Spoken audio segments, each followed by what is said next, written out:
Number 2 Texas heads to the Plains for a top 5 matchup with the red-hot Auburn Tigers. Stars will shine bright under the lights as the road to Omaha continues on a Friday night in the SEC. Tuesday night, Auburn set a record for the highest-ranked matchup ever at Plainsman Park. 3 days later, the Tigers break that record again with the number 2 ranked Texas Longhorns. Tonight, the Longhorns play their first ever game against the Tigers at Plainsman Park. Hello, everybody, and welcome inside the booth. I'm Britt Bowen alongside the former AL Rookie of the Year, Greg Olson. Greg, we got pretty lucky this week. Georgia Tech in the midweek, and now Texas tonight. Going to be a great series this weekend. Yeah, 2 top 5 series in back-to-back. Texas comes in, the ultimate college baseball program. 6 national championships. This is the team that when you think college baseball, you see the Longhorns. Well, and when you go back to 2024, look at what Texas and Auburn have done collectively. Texas, 19 series wins out of 21 opportunities, first in the SEC. Auburn right behind them with 18 wins, second in the SEC. Greg, for both of these teams, it starts with pitching.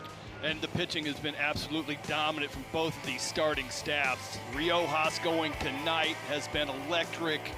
And then they go Harrison tomorrow and Volantis on Sunday, moving him out of the closer's role. And then for Auburn, Jake Marciano has been absolutely dominant, 3-0, a .93 ERA, 29 innings, 42 Ks, only 2 walks. Marciano, excellent at Missouri. Greg, SEC Pitcher of the Week. Look at these numbers combined, 18-0. And you look at both of them, they don't walk a lot of guys. No, and that's the key. You got to throw strikes, and I'm going through the Texas batting lineup and going staggering numbers. Ahead in the count, behind in the count for the Texas Longhorns. So really important for Jake Marciano to get ahead with strike 1. Well, and he's got to watch out for Aiden Robbins. He'll hit third, and he's starting in center field, top hitter on the team, averaging 1.25 runs batted in per game. Greg, what is it about him that stands out? He just rolls out of bed and hits. That's what he does. He uses the whole field well. Most of his power showing up to center field and a little bit to oppo.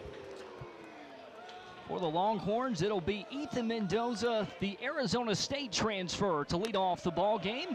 And the first pitch from Jake Marciano is in, up and outside for ball 1. Getting ahead early will be big tonight for Marciano, something Butch Thompson has been a big talking point for him every year since he's been on the Plains, the 1-0.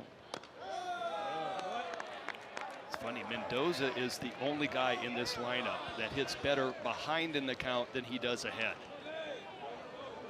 Why do you think that is? I got no explanation. Normally you're going, all right, you get into a predictable fastball count. But in the world that we're living in today, you don't see a whole lot of 2-0 fastballs. You see a changeup. You see a slider right there like Marciano just threw. You're going, wow, I just got a 2-0 slider. Well, this Texas offense goes as Ethan Mendoza goes in the leadoff spot. Now he's ahead 3 balls and a strike. Yes, his on-base percentage at .394. Had a good weekend last weekend against Ole Miss, 4 for 12 with a home run, 7 runs batted in. Clinched at the pitch, down and in. Marciano lost him with a leadoff walk.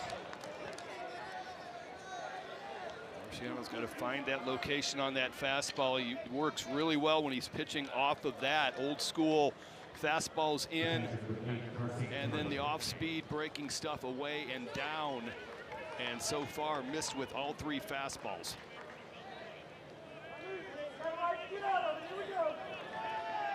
Marciano comes to Auburn from Virginia Tech.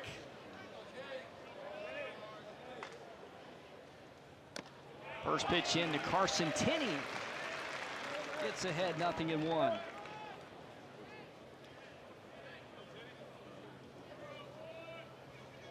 And Tenney, Notre Dame transfer, first team All-American a season ago.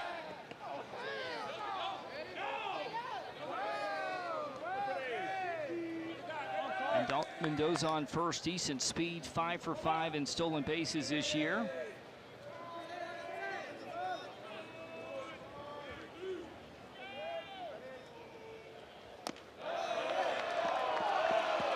Tenney flinches, and a nice take outside. Marciano does not get the call, evens the count, 1 ball, 1 strike.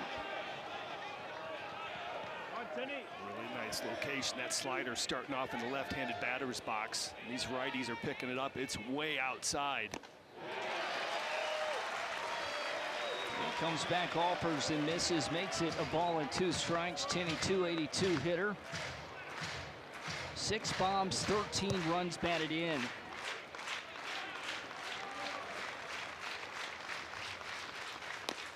Chased outside, down on strikes. Marciano records his first punch out. Number 43 on the year, first up tonight. Really nice sequencing. He went 2-seam fastball away, gets the strike 2, and then this is just a filthy changeup, diving down and away, and you can see Tenney is on the front foot. All he can do is try to drag that bat through. Just an emergency hack.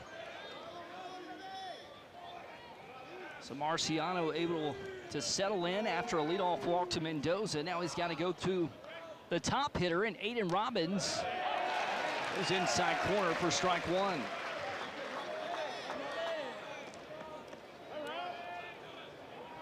Robbins transferred in out of Seton Hall, first team All Big East. Hit .422 a season ago with 86 hits. Grounds 1 to third. High scoop by Guevara. No play at second. Low throw to first is picked by Bingaman. And Guevara gets the out for the second of the inning. So one of my former teammates is on the radio for the Longhorns, Keith Moreland.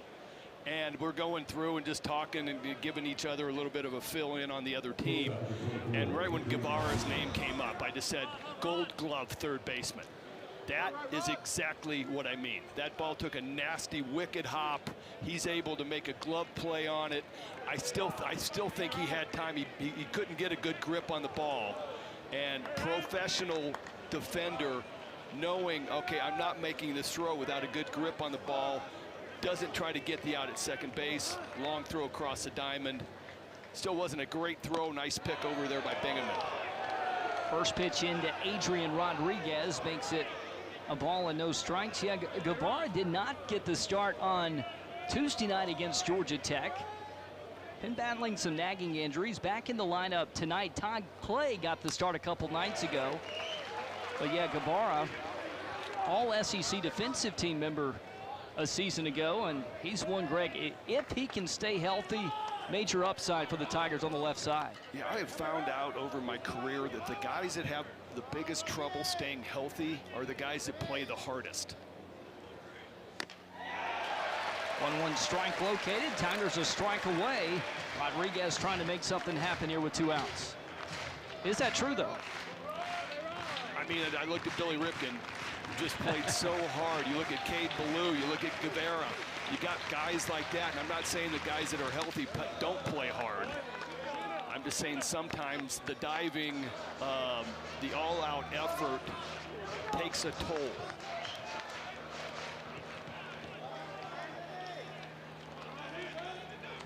Longhorns with a runner at second, threatening here top of the first. Chase Freilich has to block one in the dirt. That holds Mendoza at second. Freilich's been so good behind the plate. Second year on the Plains, took over the catching spot last year when Ike Irish got hurt. Just solid defender.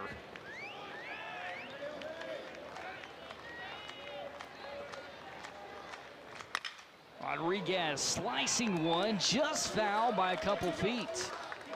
That's dangerous if that's fair. That easily scores Mendoza.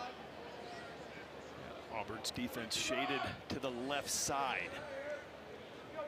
Rodriguez really starting to get things going. Had a hamate injury in the fall. And has not quite gotten back to the capability that we've seen in the past. Switch hitter, natural right-hander. On the chopper to short. Played at the belt by McCrane. Close play at first is in time. And Marciano gets out of a jam after a leadoff walk. Nothing going in the top of the first. Chris Rimber leads off the bottom half when we come back.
place to be on a Friday night on the Plains in Plainsman Park. Number 2 Texas, number 5 Auburn going at it in game 1 of a 3-game weekend series.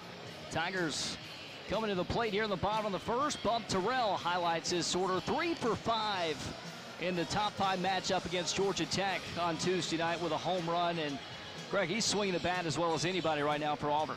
Really is. He's been just pounding left side of the field, staying through it, home runs to right field, but swinging it so well. The top 3 of those guys, all sophomores, all came on and have been just rock stars here on the Plains. Auburn's got a challenge tonight, though. Right-hander Ruger Rojas gets the nod. He's 4-0, Greg. He is a strikeout pitcher. What's his arsenal have tonight? It's going to be fastball 94 to 96. One of the guys that will use his fastball to get ahead and pound the zone. Cutter, slider, curveball, very occasional, and I guess we'll call it a split. This guy will drop down. I mean, Coach calls him the all-time pitcher. He used him late last year, middle relief. Anytime, anywhere, this guy will pitch. And what a get for Texas, because he started his career at UTSA, all-conference second team 2 seasons ago in the AAC. Made the all-freshman team in Conference USA, but, I mean, he's as good as any Friday night starter in the SEC. And tonight he'll go against Rembert, Fralick, Terrell at the top of this Auburn order. Chris Rembert getting back healthy for the Tigers. Hit his first home run of the season on Tuesday night. Rembert being aggressive early. He's batting .327, making his 15th start. I think that swing slowly getting better and better. What is it about Rembert in his swing, his playing style, when he's fully healthy? You know what? It's just a flat, plain swing. He's in the zone for a long time. Most of his damage right center to left center. When he's getting hot, his home runs will be pulled to left field. But this bat will be on plane in the strike zone for a long time.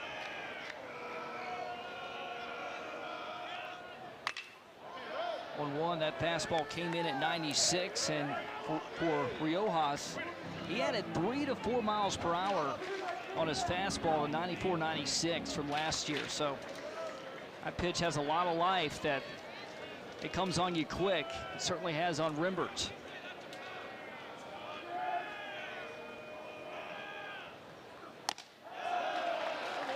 Rembert flinched, able to lay off, evens the count, 2 balls, 2 strikes. Yeah, he put on about 20 pounds in the off season or in the summer. Came back, picked up that velo, and when you're a guy that's always been a pitcher and know how to pitch, all of a sudden you get this uptick in velo, you become just dominant. Blooper, right side, it finds green grass, and that's extra bases for Rembert. Long run for Duplantier. Rembert slides in for a leadoff double.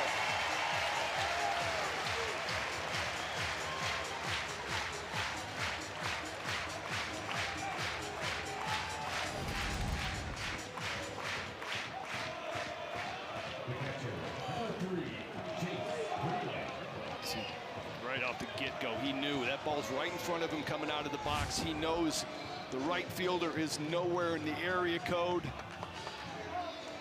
Duplantier, and so he was just off and running on his horse. I mean, it was ugly, but goes down as a double. Sets up the Tiger catcher, Chase Fralick. Fralick's been an RBI machine for Auburn this year. 21 runs batted in, leads the Tiger offense.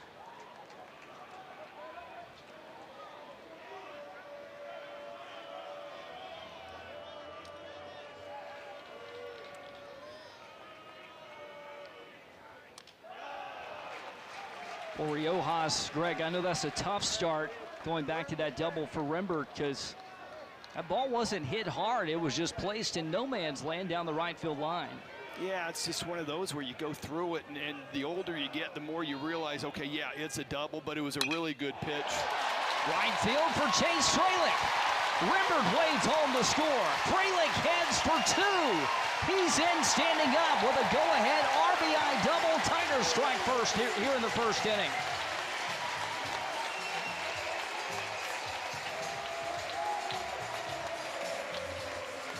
Well, when you're facing an ace, and I don't know what it is, but it's best to get him early.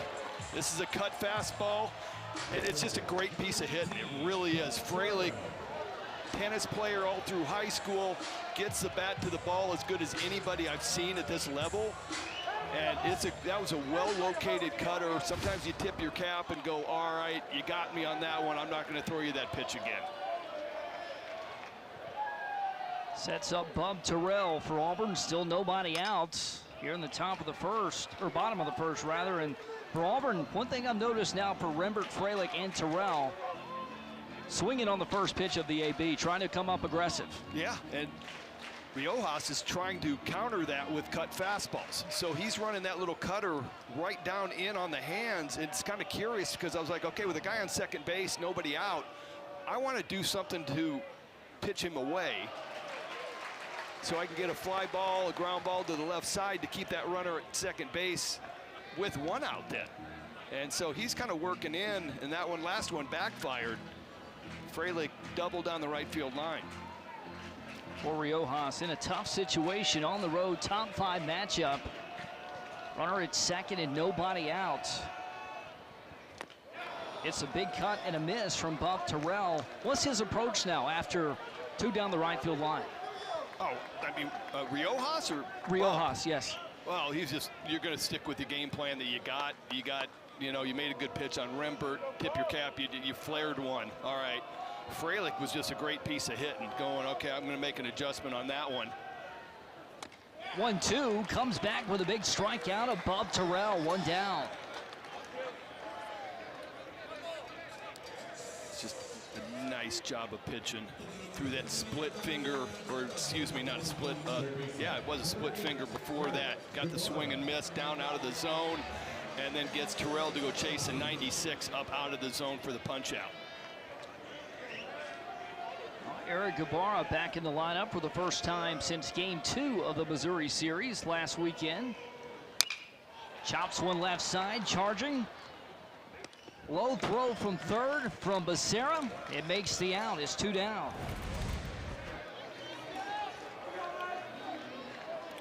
Have you ever seen the sun get in the eyes of a third baseman on a ground ball?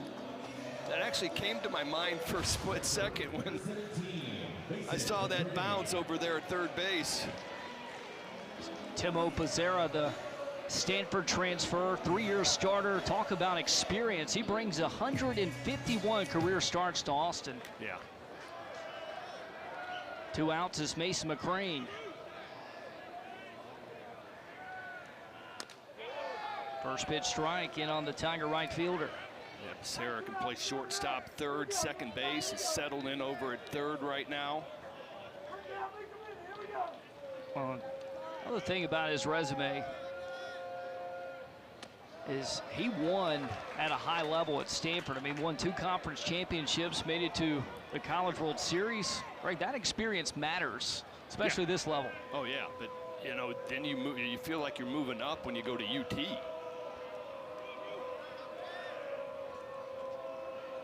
Texas off to their best start in 21 years. Riojas down to the final strike here in the bottom of the first. Auburn struck first with a leadoff double from Rembert, followed by an RBI double from Chase Freilich. Riojas has come back with a strikeout and a ground out. Now has McCrane in the hole, a ball and 2 strikes.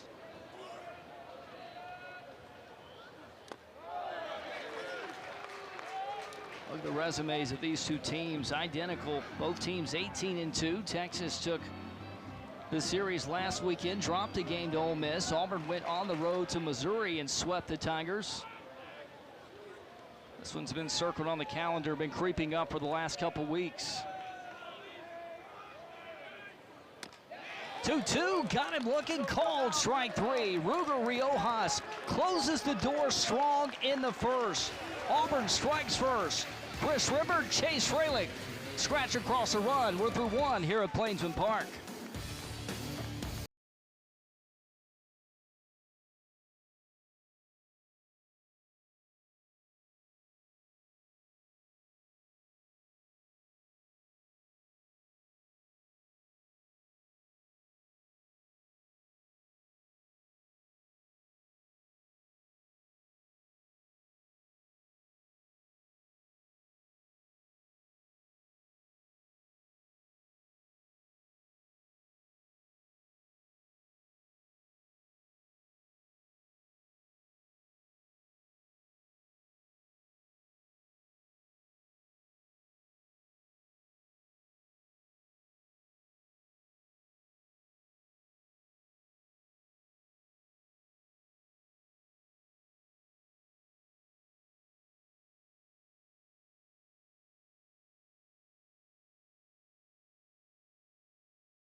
Chase Fralick puts Auburn on the board with an RBI double in the first. Auburn up 1-0. Both of these teams, Greg, off to a hot start. A lot of baseball left to play on this Friday night. Texas, their best start since 2005. Butch Thompson's Tigers' best start since 2019. And Auburn, they've been an up-and-comer under Butch Thompson. For Texas, under Coach Schlossnagle, I mean, you think of college baseball, the pinnacle, Texas is always in that conversation. Oh, absolutely. The amount of times they've been to Omaha, been to a regionals in the 70s. Omaha's in, it's just ridiculous. And so they are the ultimate team. I remember, growing up in Omaha, and it was like Greg Swindell, Calvin Schiraldi. You go through on and on of all these great Texas teams.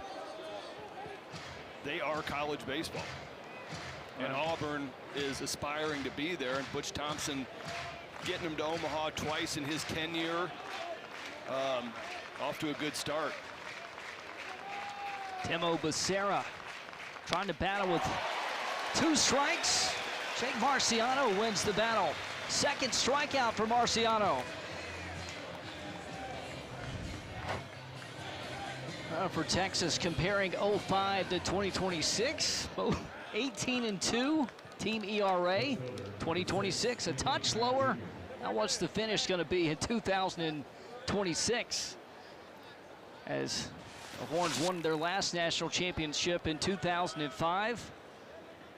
Remember watching that team as a youngster. There are few college baseball teams that jump out like that 05 Texas team does. That was one of the great ones. Anthony Pack Jr. at the plate. Teammates call him Pac-Man naturally. Cracked the starting lineup as a freshman.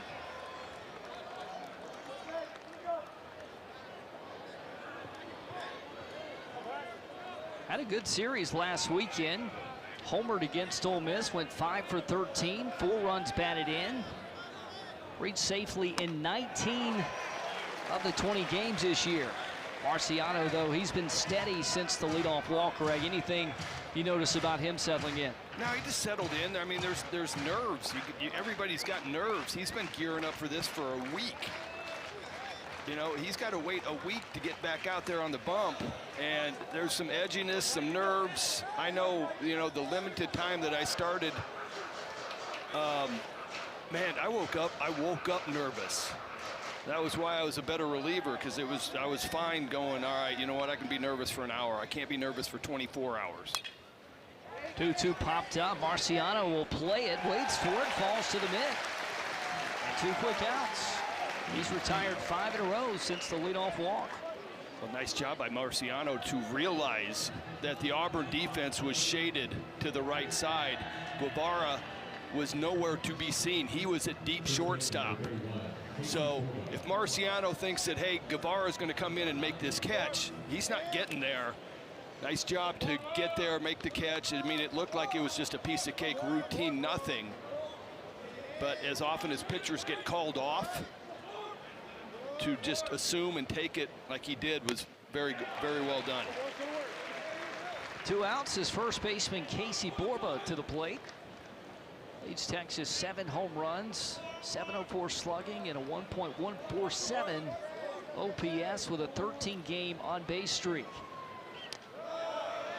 His bat's really come alive, Greg, the last 8 games. He's homered 6 times in the last 8 games. 2 home runs against Ole Miss last weekend. Just a high baseball IQ. Really mature at the plate. Ropes one into left. But Bob Terrell waiting on it for out number 3. Jake Marciano. Quick inning, 1-2-3. And the top of the second. Tigers lead by 1 here at Plainsman Park.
Tiger bats get hot in the first inning. Chris Rembert ploops a double down the right field line. Greg, that sets up Chase Fralick perfectly with nobody out. Yeah, the tale of two doubles.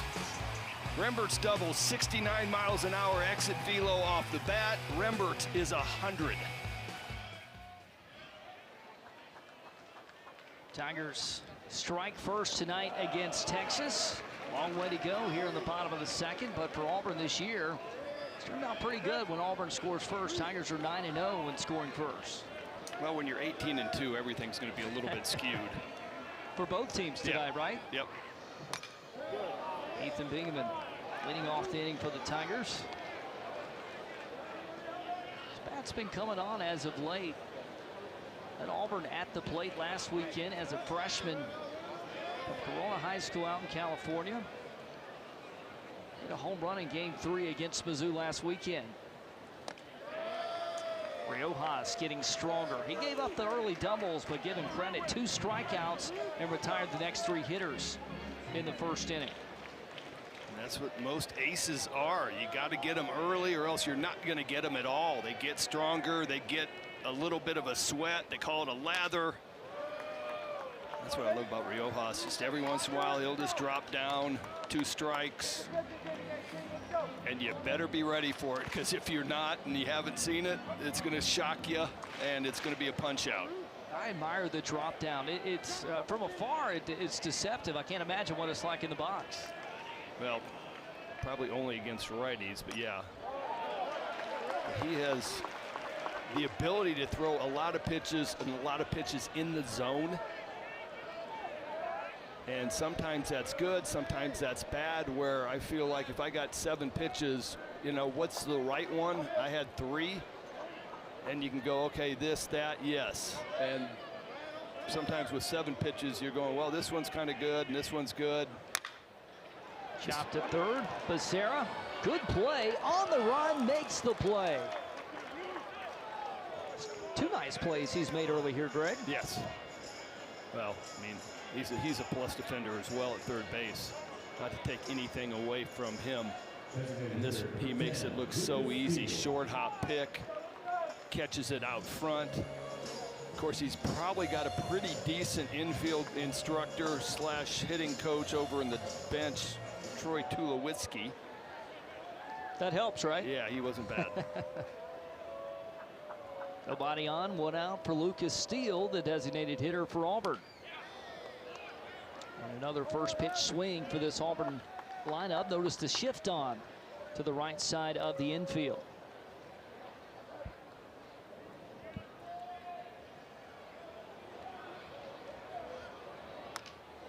Steele. I like it. I like it. Playing old school baseball right there. Going, all right, you know what? There's nobody on the left side. All I got to do is just bunt this one reasonably hard, get it to the dirt at third base, and I have a base hit.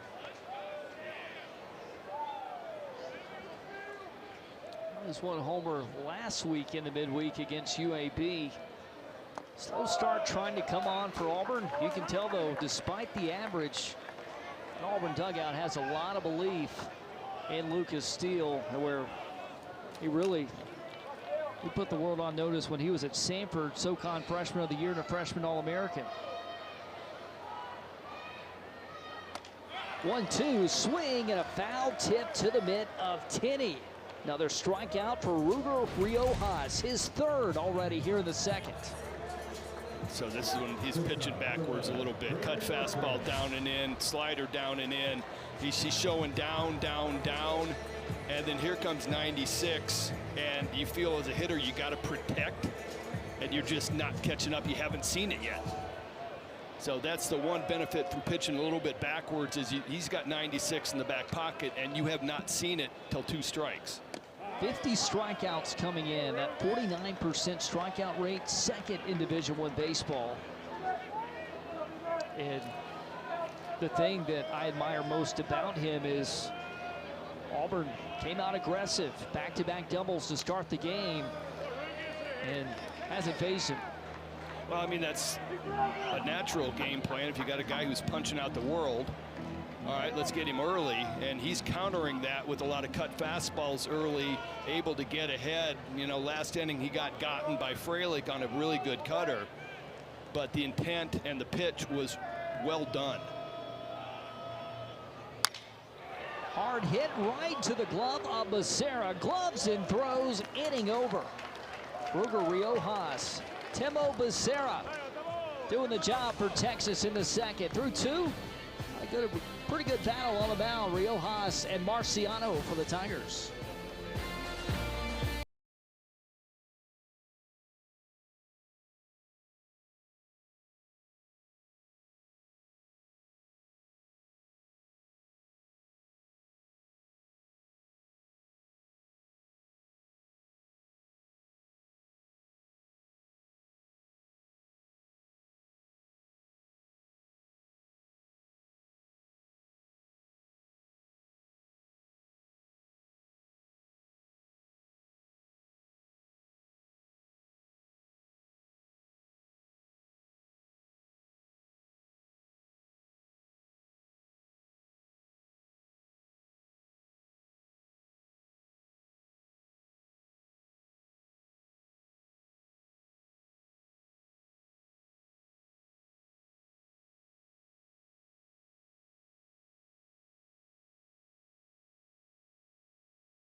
What a view at the top of the War Eagle Wall here at Plainsman Park.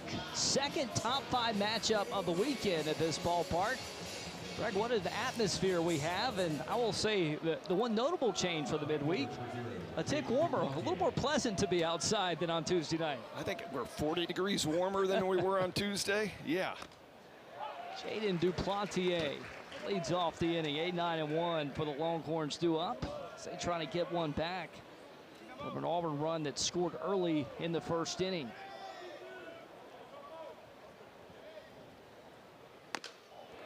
Big cut and miss, 0-2. And well, in Texas, we talked about their history and the atmosphere they have for college baseball in Austin, but Auburn, they've joined the conversation in the SEC.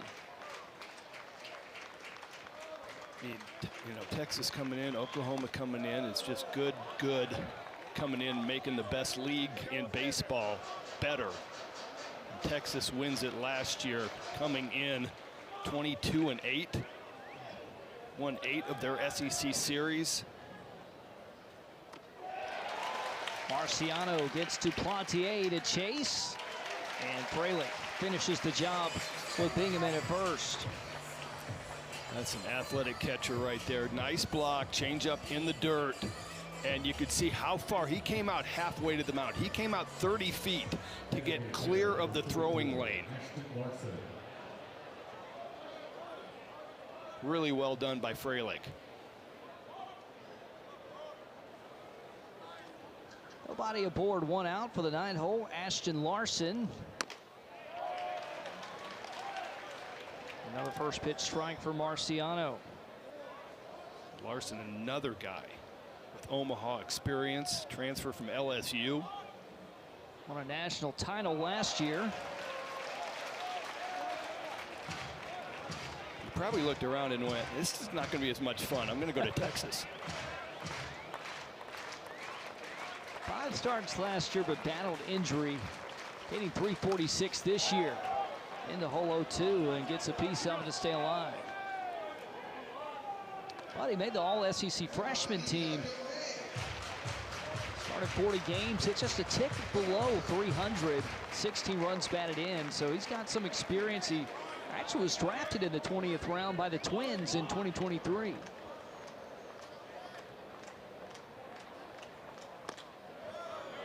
Marciano working away ahead, 0-2.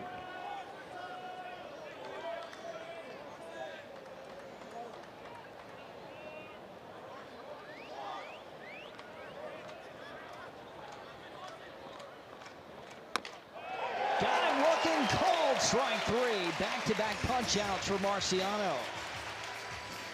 Number 4 of the night.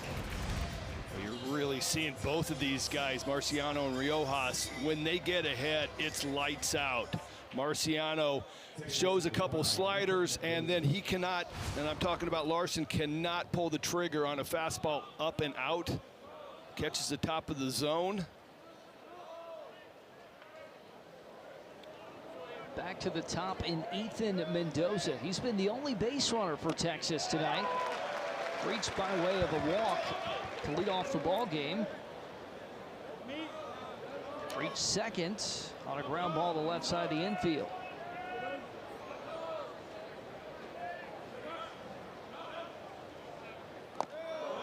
Mendoza now as many walks as he has strikeouts on the year, 13 each. And you add in a couple of hit by pitches. He's gotten free passes more than he has struck out. That is what you want out of your leadoff guy.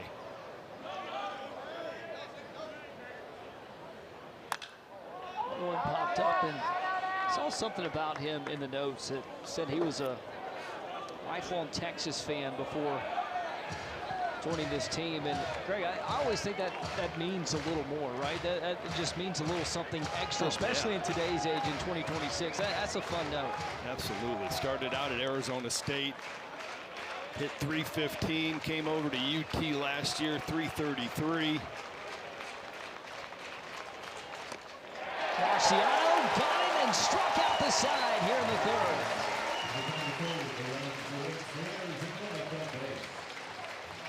Jake Marciano getting it going. Punch out right here on a nasty changeup. Wipe out fastball up and out. Fastball locked you up. Good morning, good afternoon, good night.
Bottom of the third, Tigers lead 1-0. Chris Rembert started the rally for the Tigers in the first. He's on deck to start the third. But he's joined by two other sophomores, Greg, that's really been the difference makers for this Auburn lineup this year. Yeah, in the world of NIL, you think you got three great freshman guys that had great years last year, all three freshmen All-Americans. You're worried about keeping them. Butch Thompson was able to keep these guys. Rembert played on Team USA. Fralick was there for a little bit in the summer with the USA team. But to be able to retain those three guys and what they're doing, now you're looking at them and they're all three, 1, 2, 3 in the batting order.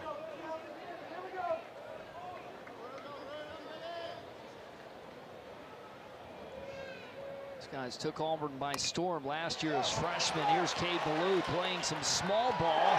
Riojas snap throw late down the first.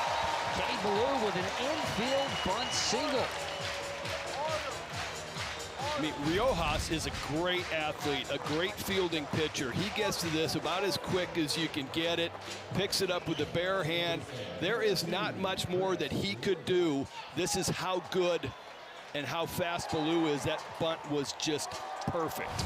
Well, and notice Texas, they had the shift on. That's the second time that Auburn and Gabe Gross, Greg, has tried to attempt that. Lucas Steele trying to do the same thing in the last inning. Well, I mean, you take what is given to you. And if you're going to give me a base hit by me being able to lay down a bunt to the left side, you'll take it. But that bunt by Ballou, that, I mean, you could have Brooks Robinson over at third base, and that's going to be a base hit. Remember, back to the plate after the leadoff double in the first inning. Riojas falling behind 2-0, and now Riojas comes back to battle Rembert. Had him in the hole 2-2 in the first before the blue double down the right field line. That's just nasty. 2-0 cutter.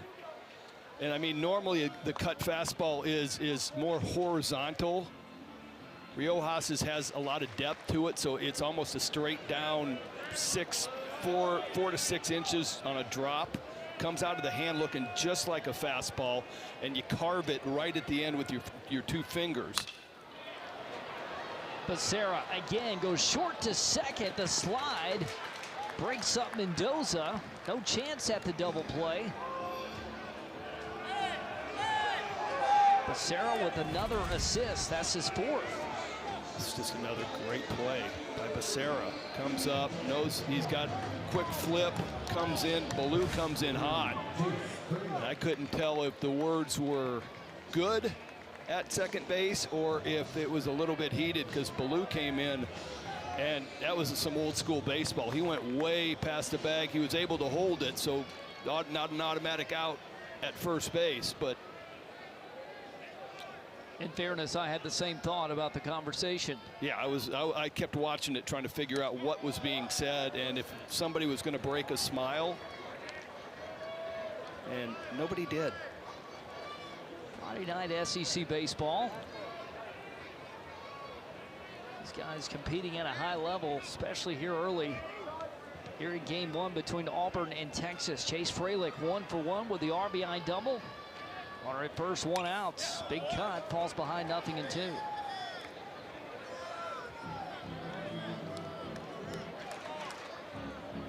I like it. Riojas is trying to pitch Fralick into the shift. So Texas has got 3 guys on the right side.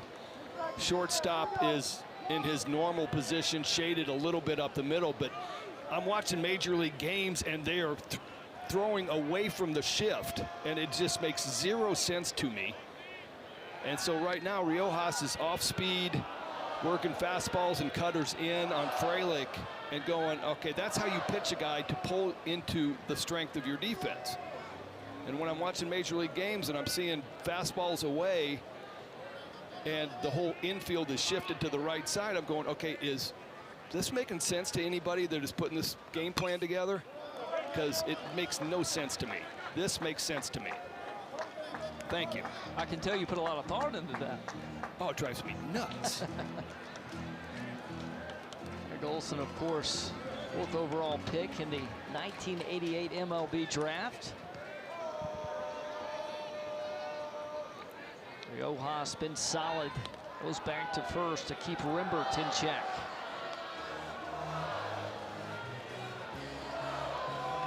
Riojas trying to work a ground ball. He's got a handful of strikeouts with 3, but he's also induced a lot of ground balls to Temo Becerra at third. Needs 1 more to get out of this inning. Rembert in the hole 0-2, or excuse me, Fralick in the hole 0-2, and able to battle with 2 strikes. That was impressive by Fralick, able to catch up to that 94 out of the zone up after seeing a couple breaking balls and soft down. Had been Riojas's main go-to out pitch.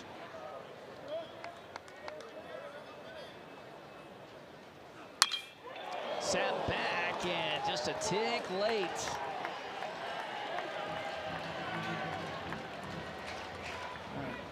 Chase Fralick battling for his head coach Butch Thompson in his 11th season at Auburn. Coach Thompson 3rd most in program history with 342 wins.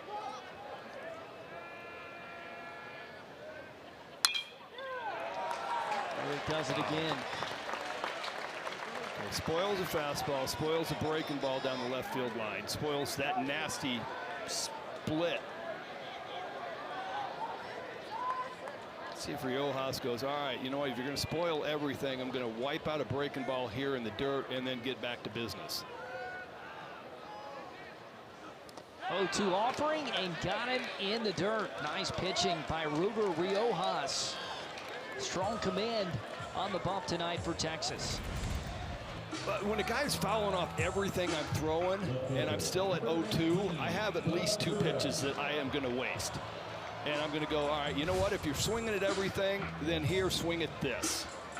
And he gets Fralick on a 58-foot slider, or the proverbial back foot slider. He's got 4 strikeouts tonight. His first came against Bub Terrell back in the first. Terrell back in the dish.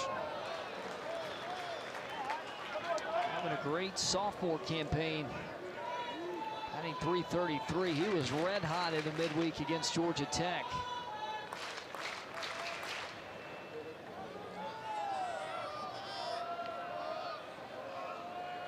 At the big game-winning home run last Friday night against Missouri in Game 1 of the weekend sweep, Auburn over Missouri.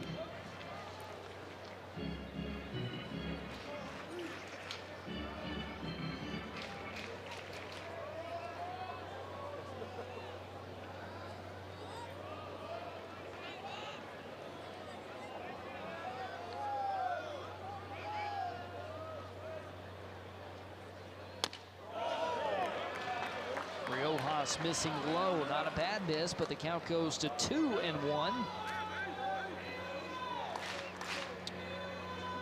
He got ahead of Terrell with a couple of breaking balls. Terrell struggles with curveballs, sliders with depth. Got him out with a fastball up out of the zone. This one sails out of play for a souvenir.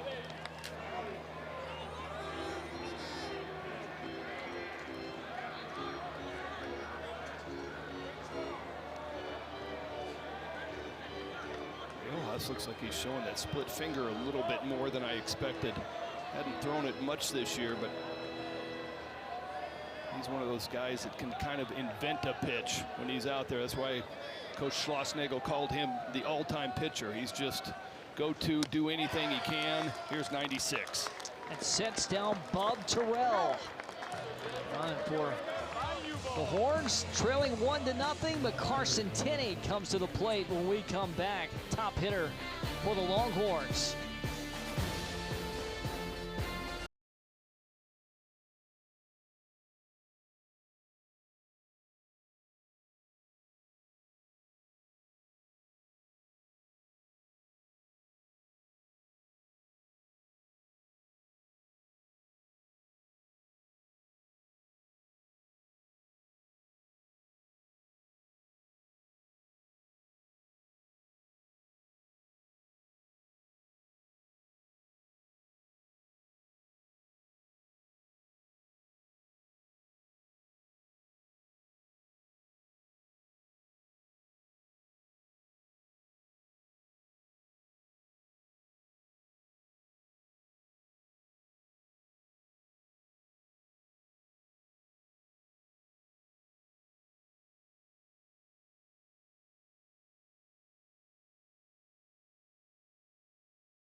As we expected in Game 1 of Auburn and Texas, nice pitchers duel setting up between Ruger Riojas of Texas and Jake Marciano of Auburn. Riojas retired 9 of the last 10. Marciano retired 9 straight batters. Greg? Just about what you expected when you were reading up and who was going to start and who these two teams are, what they've done so far this season, exactly what you'd expect. But then you got guys like Carson Tenney coming to the plate, and he comes up aggressive, and I mean, that can change on a dime. But what a matchup we have. Both of these offenses, both of these pitching staffs. I mean, not just tonight, it's all weekend with a 3-game series. Yeah, no, it's going to be a fun weekend to watch. Tenney just brings 70 grade power from the scout scale of 2 to 8. Series pop makes any place look small. He was a Buster Posey Award finalist season ago. First team All-American, transferring in from Notre Dame. In the hole 0-2. Marciano doesn't give him much. No, that's exactly what Marciano struck him out in the first inning on a changeup down and away. Marciano's like, all right, I got you that once. Let's see, maybe you're not seeing that pitch. I'm going to go back to it again.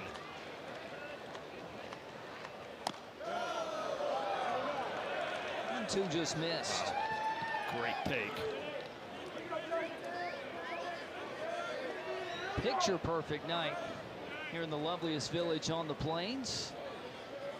Seems like every time I look down at the crowd, it's just more and more people piling in for this top 5 matchup. And why not? Jake Marciano dealing right now for Auburn. That is his 6th strikeout. He retires Tenney to lead off the 4th. Well, all right, so the sequence went change up on the 0-2, missed with it down and away, Tenney takes it. Shows that fastball, 90-91, up the top of the zone. Tenney spits on it, great look. Then he goes right back to that changeup again, and Tenney can't lay off, and it's a speed difference of about 12 or 13 miles an hour, and you can't guard against both.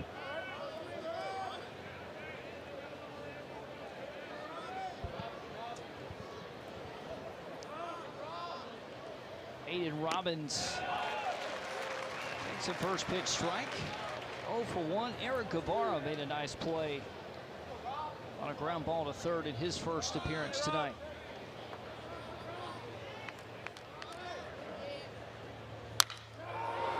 This would hit well left field. Bob Terrell looks up and it's out of here. Aiden Robbins ties it with one swing of the bat. First hit of the night for Texas. A solo shot by Aiden Robbins.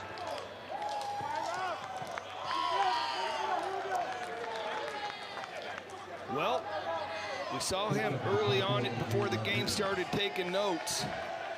All right, he got gotten in the first inning on a slider, ground ball to third base. Marciano starts him off with a slider, tries to sneak a fastball by him, and as they say, you can't sneak a piece of cheese by a rat. This ball was obliterated. No doubt. Through the canyon, over the canyon, out of the Grand Canyon. 422 feet, 110 miles per hour off the bat. And to Robbins, his 7th homer of the year. Another look. He knew it. I mean, he absolutely knew it, and he just like gave it one split second of a look, and then he goes, well, that's a pretty tall wall, and I hit that ball really hard. This one hit high for Rodriguez. And foul down the left field line. Not by much. Rodriguez nearly goes back to back. How about that? A nice souvenir, and what a catch. Breaking ball down and in. Doing the Carlton Fisk. Trying to keep it fair. Just about 5 feet foul. Really good swing by Rodriguez. That would have been his first homer of the year. He's got 12 runs batted in, line 18 hits. Staying aggressive. Notice a difference in the Texas approach here the second time around. Now I'm looking at Rodriguez at the plate and I'm laughing because it's like, all right, I just took your slider deep and it was fouled by 5 feet. So the next obvious move for me as a pitcher is going, okay, I'm going to hammer a fastball in on you. And Rodriguez fouls it straight back. He's right on time, and just the look he gave Marciano. Like, no, I'm with you on that one. I knew where you were going. As a pitcher, did you ever get that stare? I got it a little bit, and I'm like, all right, yeah, just stay there for a second. Because right here, if I'm Marciano, I'm throwing a slider at his back foot. I was like, you like that one? You almost hit it for a home run, but you didn't. Here comes a slider at your back foot. Line drive to bump Terrell. Second out of the inning. Marciano went back to that slider just off the end of the bat of Rodriguez. That home run by Robbins, back to that. I mean, what does that do for Texas here in the top of the fourth? Ties the game, one swing of the bat. I mean, it just goes to prove this is anybody's game, and a very good pitcher's duel tonight between Riojas and Marciano. I mean, I cannot describe how far that ball went.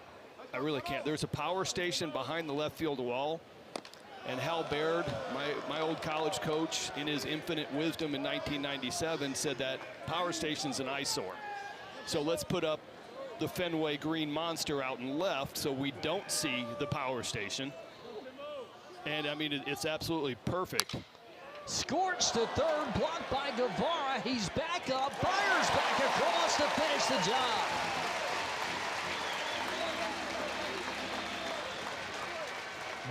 Stops the bleeding for Texas in the first. One swing of the bat. Aiden Robbins ties it with a blast to left field. We're tied at 1 here in Auburn.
Robbins has hit a career-high 7 home runs. He did that by tying the game in the top of the fourth. Greg Olson, it was an absolute rocket off the bat. Yeah, I mean, it was just a bomb, and I was saying there's a power station back there and then a parking lot.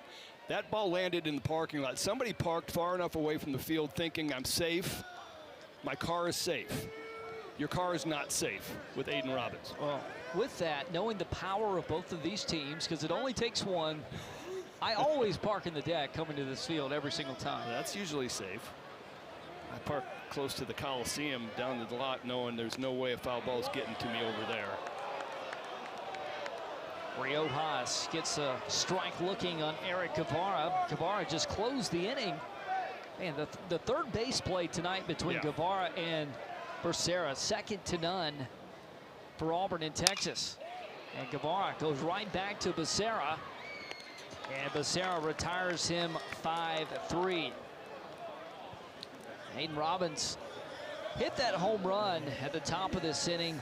But Greg, pregame, is doing a little work in the dugouts. Yeah, this was interesting. What do you think he's riding?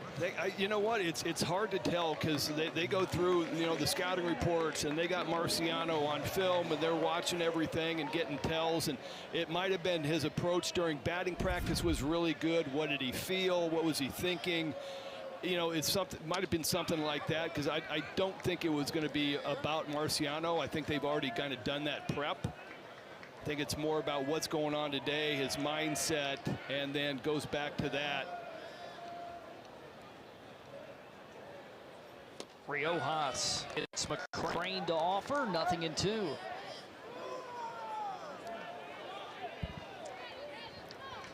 But if anybody was out in center field that is yelling at Robbins, yeah, you're not saying anything now. I'm sorry, I won't say anything anymore. I just made you mad. That's the thing now with the added seats. Everything is within earshot. Chop to the right side. Nice scoop by Borba. 2 ground balls to the corner infield. And in case you missed the home run, here's the rocket we're talking about. Absolutely scorched. I mean, I love it. Okay, I mean, this ball's no doubt. Absolutely no doubt. You know, maybe there's a question of the wall, but I love right out of the box, he's busting it. He took one little look, he knows it's gone. And that home run certainly gives Ruger Riojas a little more juice on the bump, as if he didn't need any more. He's been pitching well. He has retired 4 in a row after the bunt single. Rembert got on by a fielder's choice in the 3rd, and then 2 strikeouts, 2 groundouts. Nobody on for Auburn and Ethan Bingaman. Riojas works to count 1-1. And looking back tonight, up and down the box score here, or my scorebook rather, is I don't think Riojas has fallen behind 2-0 one time tonight. 1-1. Yeah, no, I think you're absolutely right. And you can see how he's got 4 walks in his 26 innings. We got 2 aces out on the mound that are pounding the zone. And talking to Coach Schlossnagel this week, talked about Riojas, and it was a lot about he just got a little bit sped up at Ole Miss on Friday night. They ended up losing that game late, but it was not like him. And it happens. I mean, it happens to the best of us. It happened to me in the big leagues. You get sped up. Well, what does that mean by sped up? Get sped up where you get caught up. I always called it I got caught up in the game. Sure. And so all of a sudden it's like you're not thinking through, you're not processing, you're not watching swings, and you're just kind of getting on the mound and just going and firing because things aren't going very well. Fly ball left field is deep for Pack. It is up, and he's got room on the warning track to make the catch. Ruger Riojas comes back with a 1-2-3 inning. Through 4 innings on the Plains, we're all square at 1 between the Tigers and Longhorns.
Two Friday night aces going at it. Jake Marciano for Auburn off to a good start. Yeah, I mean, making Tenney look bad on that changeup. It's been wipeout sliders, fastball on top of the zone, even though it's only 90.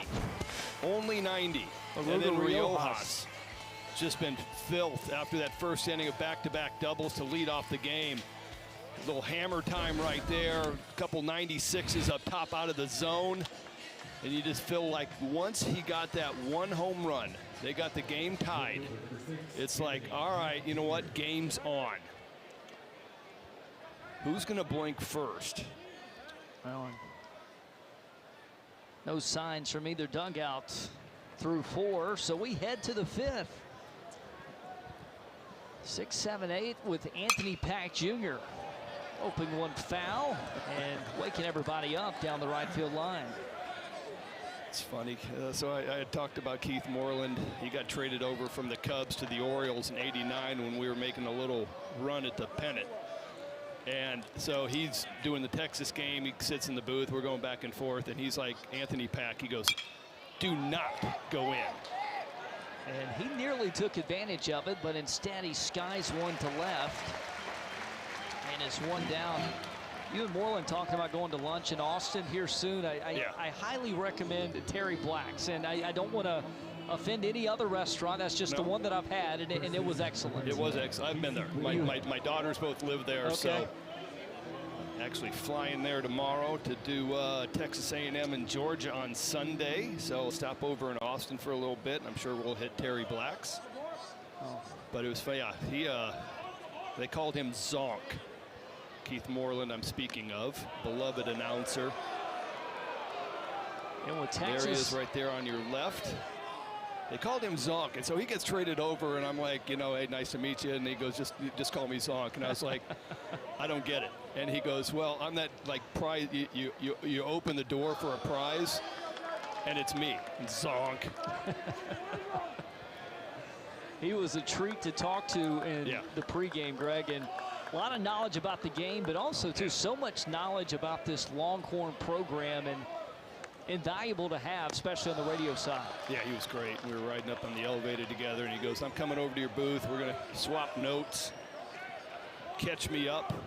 And that's why I was laughing on Anthony Pack on that first fastball in. He goes, his first thing he said about Anthony Pack, do not go in. Borba, he can take advantage of the short porch out to left. Ahead 3-0, and Marciano gets the strike. Let's see if he's looking to do some damage. All his home runs have been to left field. Let's see if he looks for something to get some clearance and do some damage. And Marciano counters with a changeup.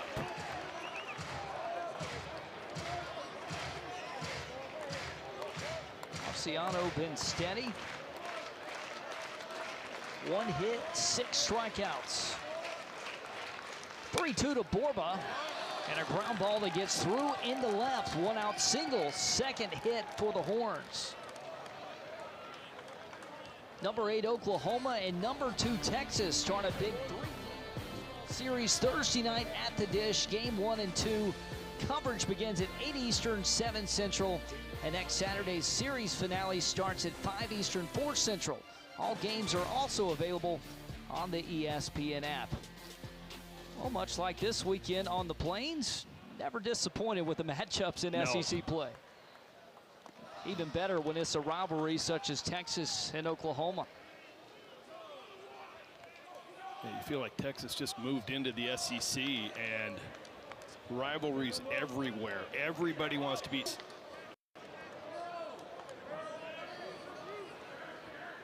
Marciano from the stretch for the first time since the first inning. Let's see how that affects him. I mean, it is something. I got to be honest, it is something. You get in such a groove out of the windup, then all of a sudden, nice piece of hitting by Borba, gets a fastball up and away, hooks it through the 56 hole. Now you got some traffic, and now you got to get back into the stretch, and you got to focus on Duplantier. But it is a thing, and it is real of moving back. I haven't been in the stretch since the first inning. Falling behind 3-0, and that's back-to-back hitters now that Marciano has fallen behind. Horns have the go-ahead run on first for the first time tonight.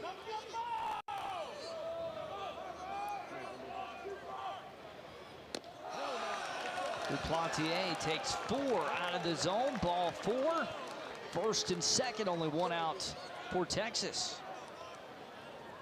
Marciano came into this with only 2 walks in 29 innings. He has 2 walks now. That one, things just got loose. I mean, you're not intentionally or pitching around Duplantier in the 8-hole. Things got a little bit loose. Everett Tiefert, pitching coach, coming out to probably settle things in. I'm sure there's no movement going on in the bullpen other than people thinking about warming up. Only 2 walks entering tonight, 2 walks tonight, and obviously this Texas lineup has a little bit to do with that. Yeah, a little bit. That last one was straight on Marciano. Things got a little bit loose, and I really do think a lot of it is moving back into the stretch, and he hasn't been in the stretch since the first inning. And your job as a pitcher is to work hard on your 8 warm-up pitches or your 2 minutes that you have in between innings of getting back and making sure that everything is on track. So you're working out of the stretch and you're getting a feel for it.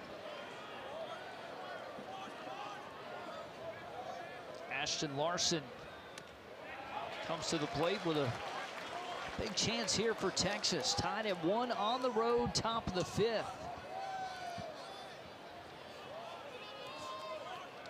Larson on a strikeout on a fastball away after a couple of sliders back in the 3rd.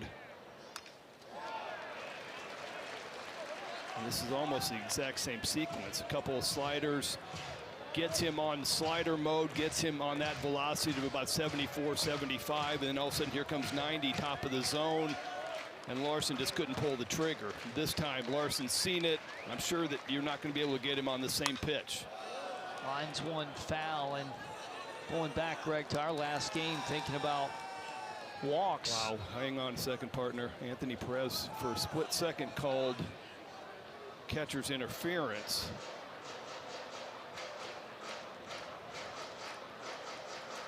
And just fixed it really quickly.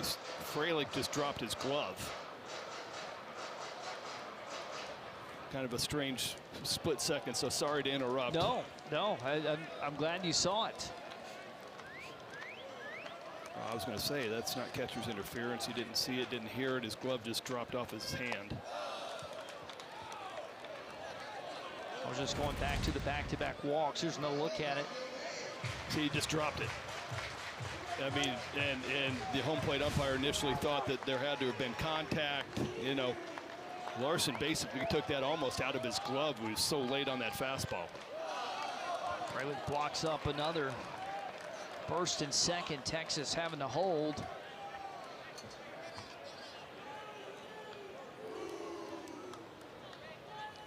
Borb is a mild threat to run, 3 stolen bases on the year.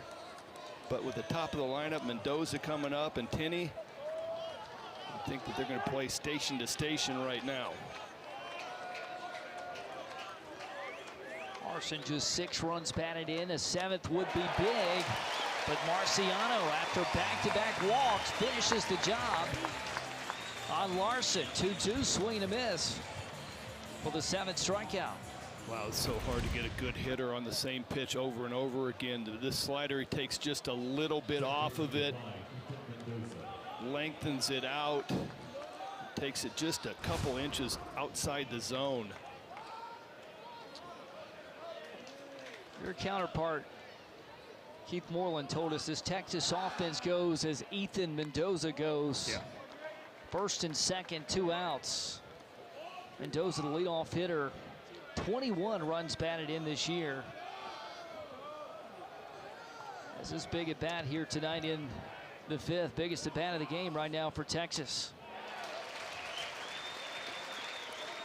Well, he got a walk. Really didn't. It wasn't a competitive walk to start the game. Got on base. Struck out in the 3rd on a fastball in. Got locked up.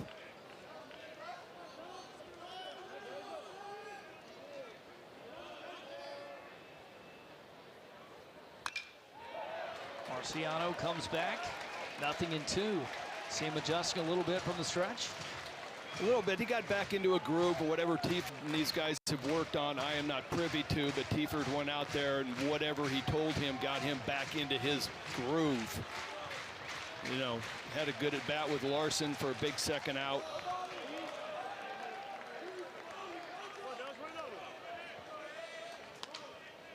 So he throw that slider in the dirt. Now does he go up out of the zone?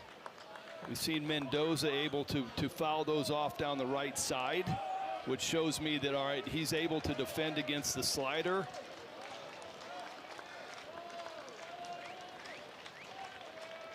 Marciano 1-2. Guevara stays down, gets the force at second with Rimber covering. And Jake Marciano pitches out of a jam. 4 strand 2, middle of the 5th. Auburn and Texas tied at 1.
SEC dominance in baseball, well known. Last 6 men's College World Series champions with LSU, Tennessee.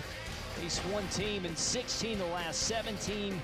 3 Golden Spikes Award winners on that list. And Greg, I mean, we touched on it earlier. It's no let-up in this conference. Of the last finals, the SEC has had 13 appearances, 7 titles. The rest of Division I baseball, just 7 appearances and 3 titles. And both of these head coaches here have led their teams to Omaha.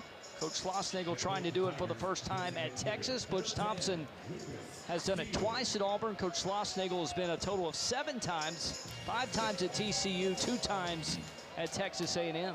I mean, just outstanding coaches. This is the league to be in. And it's just kind of funny every year you watch it. And first pitch ground ball, Lucas Steele to Mendoza at second. A routine out at 4-3, and it's one down. But every year you look at it, and then this year they're going, well, you know what, the SEC is down a little bit and they're out of conference play. Their numbers aren't as good. Maybe this isn't the year. Yep. Well, Coach Schlossnagle now building his program at Texas, and the phrase I got on him, he wants his players, or wants his program to be coach-fed, player-led. That stuck out to me. Yeah, well, I mean, you know, again, one of the most organized guys, and he lets his players play. That's what he does. He prepares them, and they're never unprepared for a moment, which says a ton to me as a former player, that if you go out there and Texas is prepared for everything, and that's because of that man. His team battling on the road. Auburn jumped out early, 1-0 back-to-back doubles in the first against starter Ruger Riojas. Riojas now at 64 pitches in the bottom of the 5th, and really, since the double by Chase Freilich, he's commanded the baseball game. Yeah, he really has. He's gotten up to 85 last week against Ole Miss. The numbers, the innings have not shown it. His highest inning output has been 6 innings against Michigan State, South Carolina upstate a couple weeks ago. Right now, he is on cruise control. Facing a redshirt freshman from Salem, Alabama, and Brandon McCrane, who played his high school ball about 20-25 minutes away from Plainsman Park.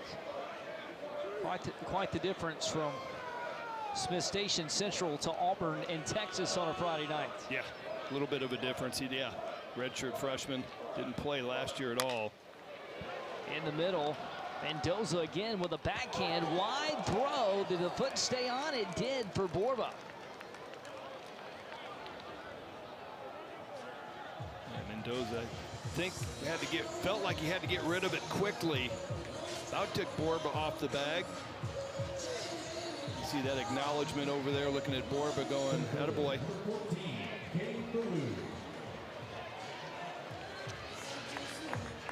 Cade Ballou got the last hit for Auburn 2 innings ago. It was a leadoff bunt single with a shift on. See if he does it again. It's wide open. He attempts it. I mean, I would have thought that Texas would have moved their third baseman back over there just to take it away. They're just daring Cade Ballou to bunt. And Texas has a very good third baseman in Timo Becerra. He's shown that for 4 innings. Right now, he is on the right side of second base, playing probably as routine a second base position as anybody. Bunted fair, barehanded by Tenney. Down to first for a 1-2-3 inning. Ruger Riojas gets 3 ground balls through 5. Still tied up. Tied at 1 here on the Plains.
The ESPN app has all of ESPN all in one place. Visit activate.espn.com to see if you have ESPN Unlimited as part of your TV package for no additional cost. It's all of ESPN all in one place. Sign up or activate now. Beautiful night on the Plains. Game one between Auburn and Texas, tied at 1, 5 combined hits. This is the game my broadcast partner absolutely loves. I absolutely do. Friday night pitchers duel in the SEC, and the ball's back in the hands of Jake Marciano of Auburn to face Carson Tenney. First pitch, sky to the right side. Into shallow right, Rimbert. Camps under it, one pitch, one out. Well, Texas got on the board with this. Hayden Robbins' last AB. So slider starting strike one. And Marciano tries to go fastball down and away. Pretty good location. And Robbins just gets out there and buggy whips it.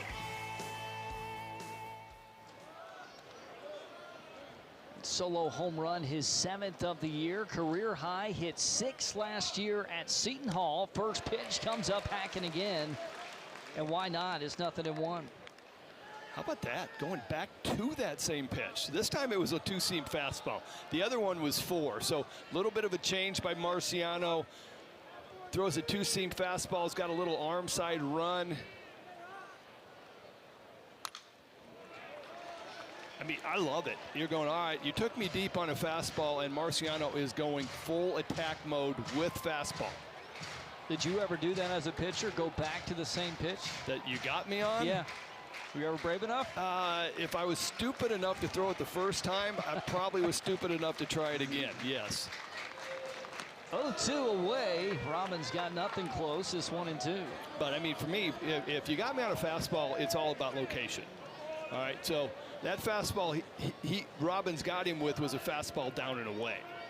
And it was a really pretty well located and just a better piece of hitting. 1-2, swing and a foul tip to the mitt. The 8th strikeout for Jake Marciano. 2 quick outs in the 6th. But Brett, here's the game. So sometimes, and I've talked to some professional hitters that are going, okay, if I got you on something, you're never throwing it to me again.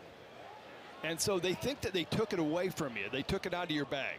And Marciano's going, nah, you're not taking it away. Here's another one and another one. And then he goes and runs a 4-seam fastball up and in. Adrian Rodriguez back at the plate, nearly missed a home run by a couple feet. His last AB comes up aggressive, chops one foul. And that was on a slider, and Marciano goes right back to that slider. He ended up flying out, talking about A-Rod, ended up flying out to left field on a slider down and in, and the same pitch that he almost went deep.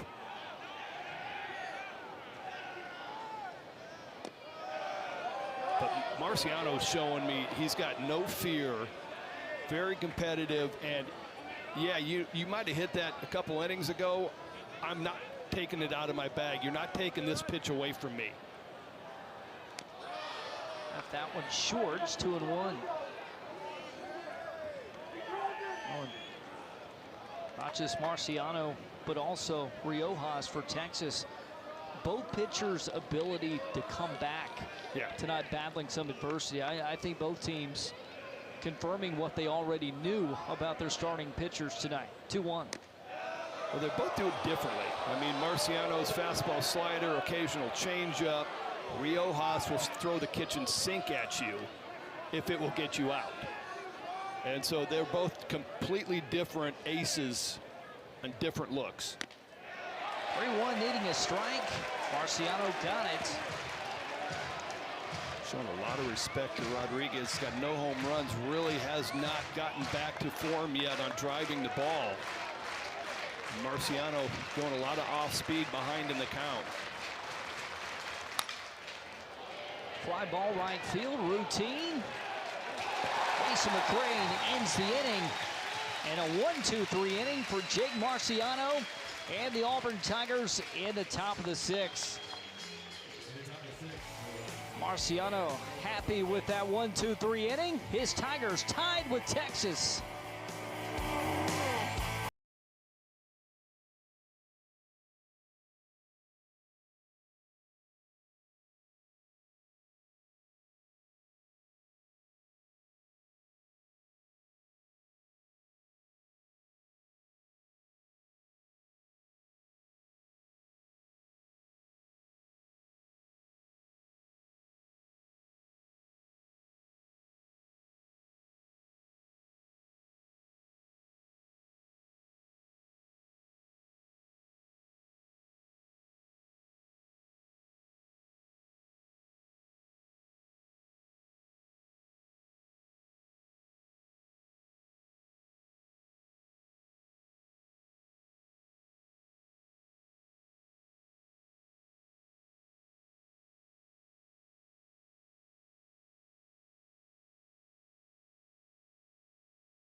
Auburn broke the ice in the first inning with Chris Rembert and Chase Freilich going back-to-back with doubles. Freilich puts Auburn up 1-0. Since then, though, Greg, Tiger offense has been quiet facing the top arm in Ruger Riojas. They've been very quiet. First 2 hitters, 2 doubles, and it was looking like, wow, Auburn's offense is showing up tonight against their ace. Since then, 1 bunt single out of Cade Ballou, and that has been it. Well, in Texas hasn't fared much better against Jake Marciano of Auburn. A run off 2 hits, a run being a solo home run. But Greg, what gives in a game like this? What's usually? It's going to 1 run. Somebody's got to score 1 more run. Sure. That's it. That's really all it is. It's who gets the leadoff guy on, who gets the bunt down, who gets the big hit. That's all it's going to come down to. This will be a 2-1, 3-2 game when it's all said and done, unless a couple bullpen parts blow up.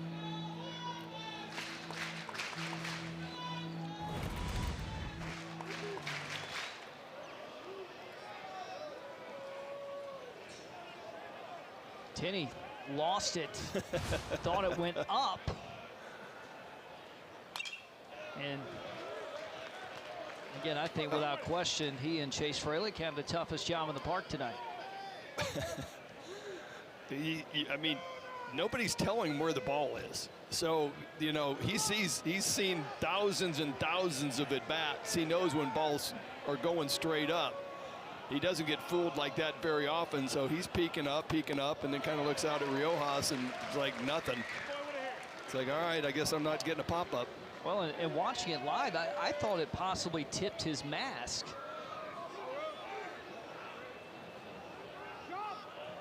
Tenney controlling the game very well right now with Ruger Riojas. And a foul tip goes off of Tenney. Rembert somehow stays alive. Nice change-up, and you can see Tenney right there trying to get Riojas, hey, trust me on this. This is the pitch. This is the pitch. Even though Rembert was a little bit late on that foul ball on the fastball, change-up's not usually the next go-to pitch, but Tenney's back there going, trust me, throw this pitch, trust me. And he threw it, and Rembert barely got a piece of it. Rembert, the freshman All-American a season ago, down on strikes to Riojas. Riojas picks back up where he left off. That is 9 in a row retired. Just a filthy cut fastball, bottom of the zone. Starts out as a strike. Rembert registers it. Wow. Registers it as a fastball out of the hand. Gets the bat started, and it's a cutter a couple miles an hour off the fastball. 6 strikeout for Riojas. Will face Chase Freilich. Hopper to second. Mendoza at the belt for 3. 1 pitch and an out is 2 down. No, that was Temo. That'll go down as a 5-3. Pardon me. That's what you love about the shift. You got to be making sure you know who's where. Temo was playing on the right side of the infield. With as many assists as Temo has had tonight, you know what? I'm writing 4-3 down, so I know where he hit it. Sure. Now he's playing short. Shift on for Bub Terrell. With third base open, Bub squares to show bunt. I mean, if I'm Texas, I'm going, yeah, Bub, you know what? Go ahead. Bunt. You have no chance of hitting a home run if you bunt. You have no chance of hitting a double if you bunt. Have at it. Have your single. That's exactly what Texas is saying. Have your single if you want it. Oh, and for Texas, very aware what Bob did last Friday night in game 1 against Missouri, and then of course comes back, has an even bigger game in the midweek against Georgia Tech. That's exactly it. They're going, man, if you want to lay down a bunt, you can have your single. You can't do any damage. Fly ball to center. Robbins back on the run. He pumps the brake and makes the catch on the warning track. Straightaway center for Bob Terrell. Nothing going against Ruger Riojas. End of the 6th. Bob Terrell and the Tigers get nothing going. Tied at 1, headed to the 7th.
Temo Becerra leads off the 7th for Texas. He's made his impact tonight with his defense at 3rd.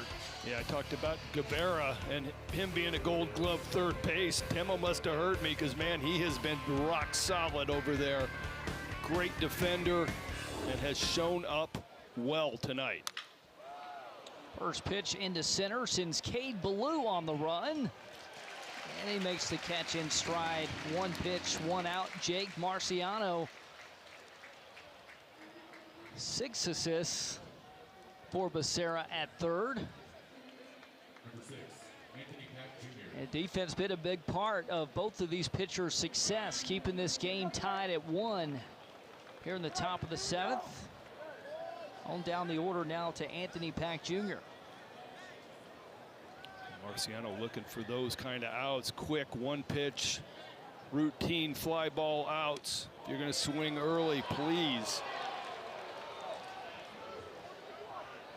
It's at 92 pitches right now. Went 7 last week at Missouri.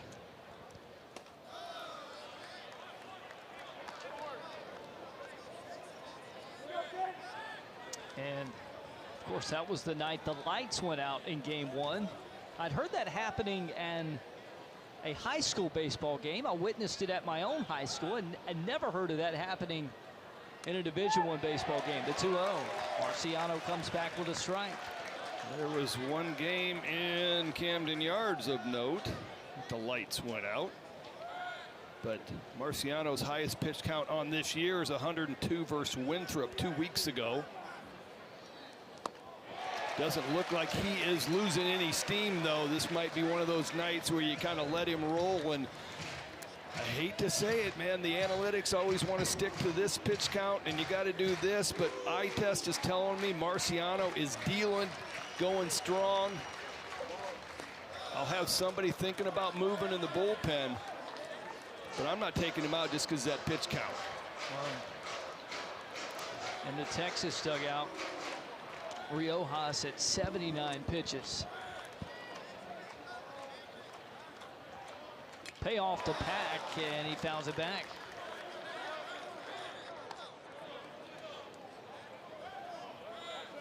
Pack tonight's put it in play twice, popped up to the pitcher, and flew out to left. Going through the analytics on Pack, really not much whiff versus the left-handed pitchers. And you're seeing that so far tonight. Here he's down looking on the outside corner.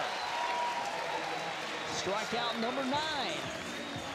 And by whiff, I mean swing and miss in the zone. This is just a fastball that he gets locked up on after seeing a bunch of sliders. And Marciano's done that a couple times tonight where it's been slider, slider, slider. Here comes my best fastball. You just can't pull the trigger. Casey Borba steps to the plate here in the 7th with 2 outs. He got the last hit for Texas back in the 5th. Hard hit ground ball to second. Handled at the belt by Rembert, and a quick 1-2-3 inning for Jake Marciano. He stays hot for the Tigers, headed to the bottom of the 7th. It's stretch time on the Plains.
Riojas tonight, 6 strikeouts. Greg, here's 5 of those tonight against Auburn hitters, and he's gotten stronger and stronger as the games went on.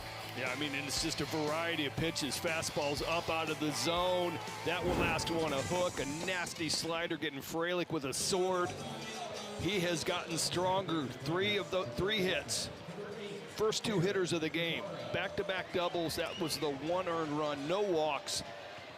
He has just gotten stronger and better, rising to the biggest moment of the season so far. Pack out for the 7th, tied a season-high 6 innings pitch. That's the middle of the Auburn order, Guevara, McCrane, and Bingaman. Kind of feel like somebody's really going to have to fight with their pitcher to get him out of this game.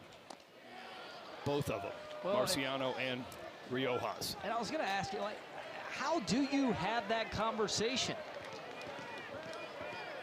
Well, somebody might have had to take Marciano's uniform or his glove away from him, because he looks like he's out of the game, getting a hug or 2. Hoping to get 1 run right here and get a W. Dribbler right side. Riojas was told he defends his position well. Nice example of it there. Weak ground ball by Guevara. Jet Johnson warming up with the Tigers in the bullpen. He's looking like he is going 1 out. He is getting hot. So I'm going to guess Johnson's got the 8th.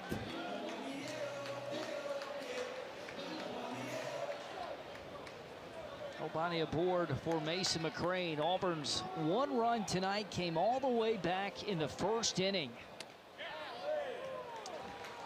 Chris Rembert doubled to lead off the game for Auburn. Chase Fralick followed, very next batter.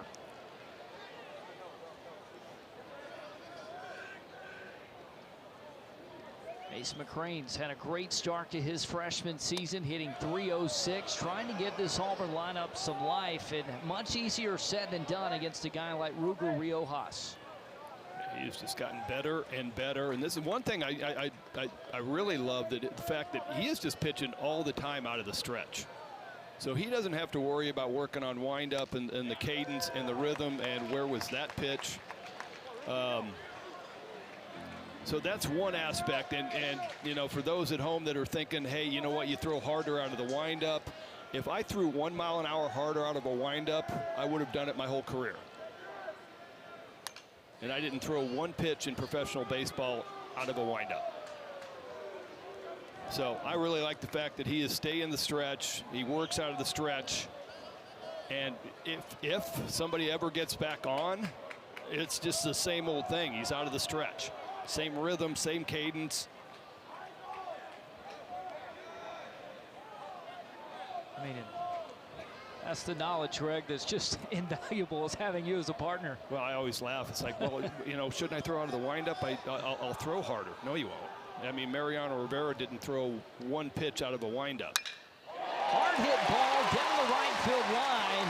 McCrane holds with a one-out single, and that is Auburn's first hit since the third inning.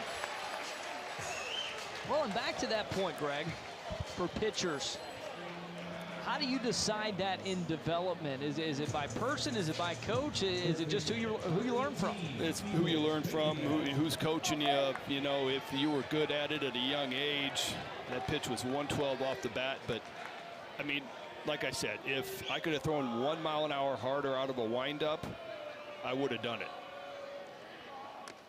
First pitch outside, and prior to that, he had retired 12 in a row before that one-out single by Mason McCrane. It's the kind of night Ruger Riojas has had, despite giving up the 2 doubles in the first inning. Yeah, it's just looked like a slider that just is a little flat. Another thing about adjusting, when you're facing a guy like Riojas and you're Auburn, Bingaman takes one for strike 1. What are you looking for in adjustments? Because adjustments against a hot hand, much easier said than done. Yeah, much easier said than done. But with Riojas, it's like 5 or 6 different pitches. You don't know what you're going to get. So you kind of go up there and you sit either sides of the plate or you sit velo. You go up there with some sort of a game plan. But right now, the way he's throwing everything at you and everything for strikes, every Auburn hitter is off balance. And tonight we get our first mound visit coming in the bottom of the 7th. Riojas at 90 pitches. Here's a breakdown by inning. I mean, he threw 18 in the first and third, but again, we said he's gotten stronger. Look at the 4th through the 7th. Only 8 in the 5th. Yeah, I mean, I can't go on enough. He is absolutely dealing. And this conversation right now might be getting somebody a little bit of time going in the bullpen. But for the most part, that was just a conversation of, hey, here's how we're facing this guy. Here's what I see, you know, and getting on the same page. And then the same thing with Lucas Steele coming up. Just a little conversation about the sequencing, you know, what they're seeing in the dugout from weakness, you know, that maybe Bingaman has shown them.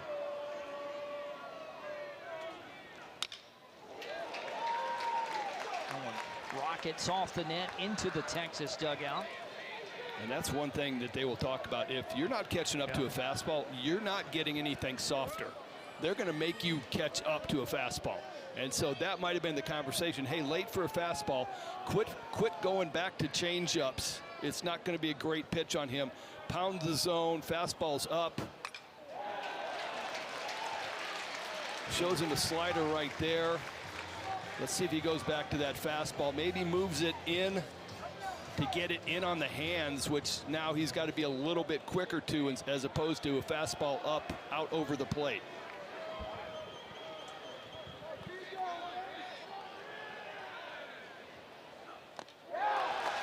1-2 down.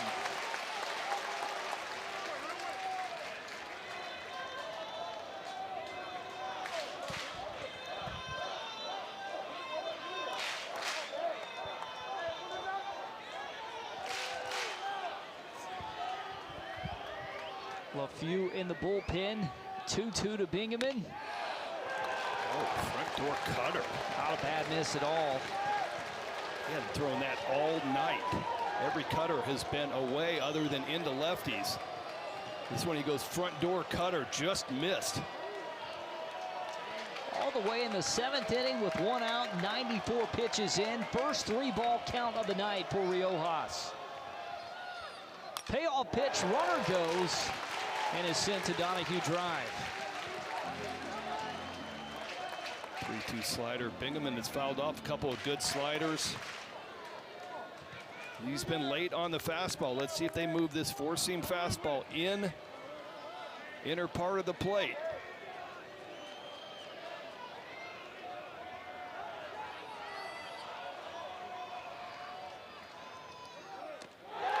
is low and lost him. Moves the go-ahead up to second. First and second and just one out. Really a great at-bat by Bingaman. Spoiled some good sliders and lays off a cut fastball, bottom of the zone there. But all the way to the seventh, and I know it's a tight game, it's costly. The last thing he wants is a hat tip right now, but all the way to the seventh and one out, walk your first batter. Yeah. I mean, yeah, I always walk the leadoff guy just to get it out of the way. First pitch outside. Is that what you told yourself on the mound? No, I'd get used to the bullpen mound, and then all of a sudden it's like I get on the game mound. It's completely different than the bullpen mound. I never made an adjustment until about 5 or 6 pitches. All right, watch out for Lucas Steele. Comes up in big spots. Goes up with a game plan. Had a grand slam against Georgia Tech in the 5th inning Tuesday night. He goes up there with a pretty good game plan. He's a veteran, experienced hitter.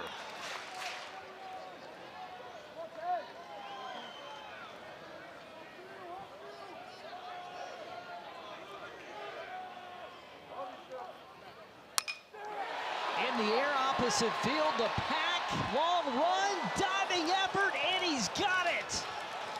Anthony Pack robs Lucas Steele of a base knock, holds the runners at first and second, and the Longhorn left fielder saves the inning thus far for Riojas. Oh, he dropped it. Oh, Was he it dropped trapped? it. Oh, he dropped it. Let's see if the Auburn dugouts has an opinion on it. Wow. See it again. Tips off of his glove. Now watch it go straight down into the dirt. Yep. He dropped that. Coach Thompson comes out of the Auburn dugout. Now Schlossnagel's out of the dugout going, that was way past the 10 seconds that you have to come out and Auburn has challenged the ask for a challenge.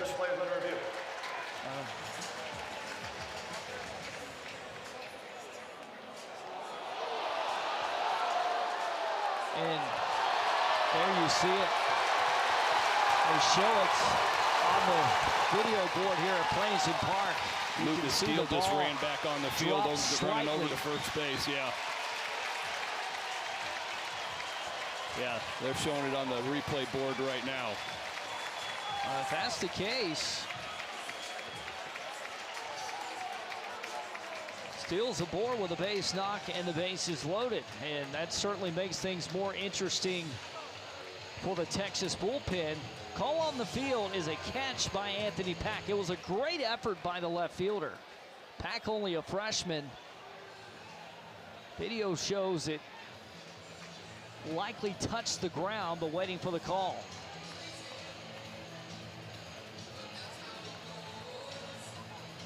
So then that will load the bases. Everybody will move up 1. Here it is. After review, no catch in left field. All runners move up 1 base. Auburn still has 2 challenges remaining.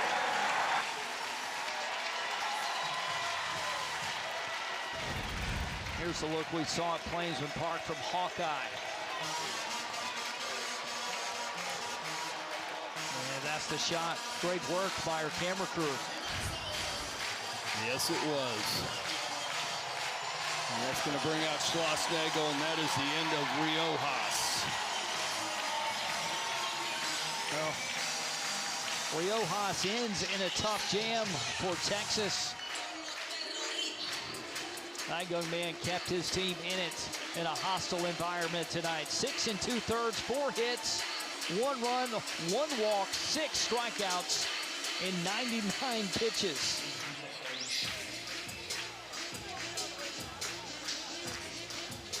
New pitcher for the Horns coming in, tied at 1, bases loaded. Stay with us here at Plainsman Park.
pass goes 6 2/3, 4 hits, an earned run, a walk, 6 strikeouts. Comes out of the game, Greg, with the bases loaded. And I go, man, he gave Texas a fighting chance tonight against Auburn on the road. He was really, really good. He had a good night, just a poorly timed walk. Gets runners on first and second. A little flare to left field, falls in. And that was it, but I mean, he was just lights out. Hayden LeFew, the new pitcher, another lefty for Texas coming in. He transfers in from Wake Forest, 1-0 on the season in 5 2/3. Big Jammy's in right now, bases loaded, just 1 out for Auburn, tied at 1 here in the 7th. LeFew wanted to come pitch with Volantis. Little mechanical change. Really high arm slot, puts him at about a 7 feet high off the ground where he's releasing it. Fastball's got great ride. Wipeout slider and a tumbling, nasty changeup, and he'll go with a 2-seam fastball as well.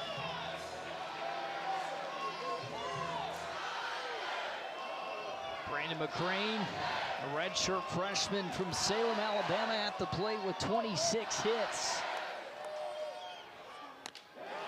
Chases one high, and they get tipped to the mid of Tinney. That's that riding fastball. Such a high release point. Fastball stays on plane, just a plus riding fastball.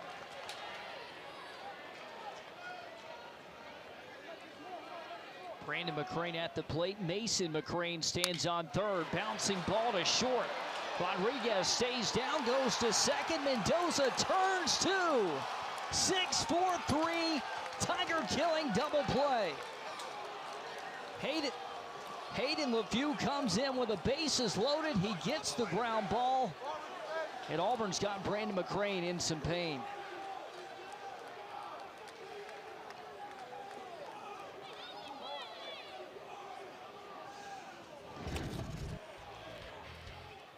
LeFew gets a 6-4-3.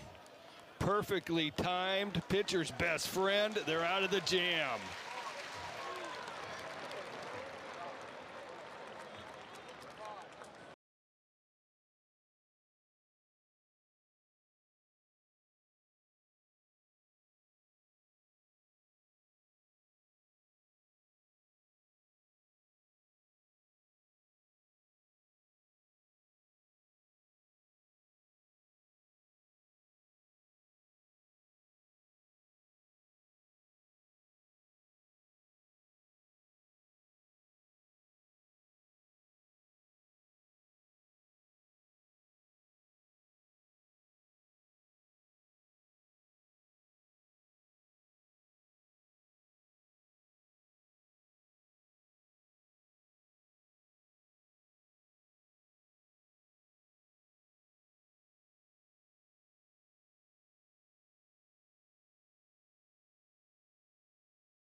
Brandon McCrane shaken up on the last play that ended the 7th inning on a 6-4-3 double play. On a close play at first, slides into first, takes a hard slide, Greg, and he's shaken up. And good news for Auburn, though, he's staying in the ballgame.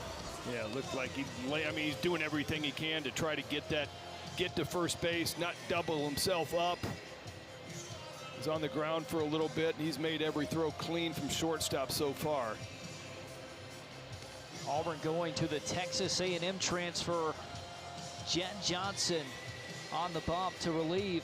Another quality start for Jake Marciano. Johnson comes in with a 2.84 ERA. Yeah, he's been really good. This is his 7th game, 8 innings pitched, 5 earned runs, 6 strikeouts, or 15 strikeouts and 6 walks. Electric fastball, 91 to 94. Sweeper, changeup, cutter.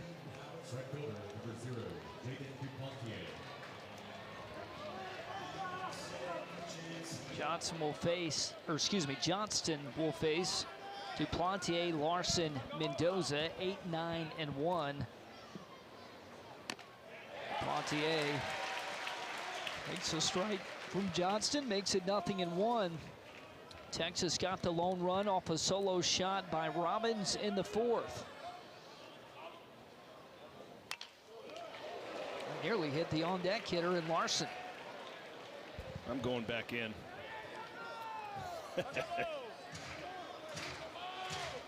So Johnston will throw a gyro slider, which does not move very much. Can throw it a little bit harder, spins like a bullet, just a little bit of movement. 0-2's upstairs. I'm thinking about Duplantier and those couple chances early out in right field. Really nothing else has been hit to him defensively. He walked back in the 5th. Takes a close one on the outside corner. Evens the count 2-2. And that's Johnston's sweeper right there, just missed. You can see the consternation of the fans here in Auburn, living and dying on every pitch, knowing probably next run wins. 2-2 down and away. And are you watching a game obviously more nervous on defense or more nervous on offense? I think tonight you're more nervous on defense. Yes. Just yes. For both sides. Yes. Payoff in the dirt. Leadoff walk for Duplantier. He represents the go-ahead run here in the top of the 8th. He was outstanding tonight. Really stepped up into that ace role, matching zeros with Riojas.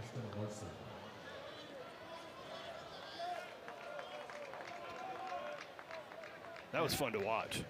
Now it's going to be what reliever blinks. So far for Texas, Hayden LaFew did not blink. Here's a bunt to third. Guevara, nice easy throw over to first. Doesn't rush it. Ashton Larson retired on the sack. That moves up to Duplantier to second for the top of the order. And Ethan Mendoza, Carson Tenney, and the big bat of Aiden Robbins.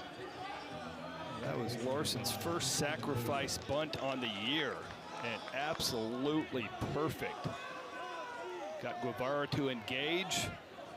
Only place he could go was first base, and now you got top of the lineup. Go ahead, run on, scoring position. Johnston goes to second to say hello to Duplantier. Got Mendoza at the plate. At the leadoff walk to start the game in the first. Went down looking in the third and hit into a fielder's choice in the 5th. Duplantier is obviously a great base runner, great speed. Trying to keep him close. Got Rembert really holding him on close. 4 swipes on 5 attempts this year. And corner outfielder playing in right tonight. And that's going to be the aspect that you got to keep an eye on. All right, you got a great base runner at second base that can flat out fly, but you got a couple of the top hitters in the country coming up. You got to split your focus just a little bit if you're Jet Johnston. Try to keep him close. Don't give him the chance to steal third, but I got to get these dudes out. For Johnston, what's the thought here with keeping Duplantier in check with so many checks? Well, I mean, that's just it. All right, so maybe he doesn't like the pitch. Maybe he's disengaging. He showed one really good move. The rest of them have been just kind of step-off tosses. But you have to just vary your looks to second base. It can't be just come up. So that last one, he didn't even look to second base. This time he'll probably look 2 times, and you come up and you just have this idea in your mind of how many times you're going to take a look. You got to keep him close by looking at him.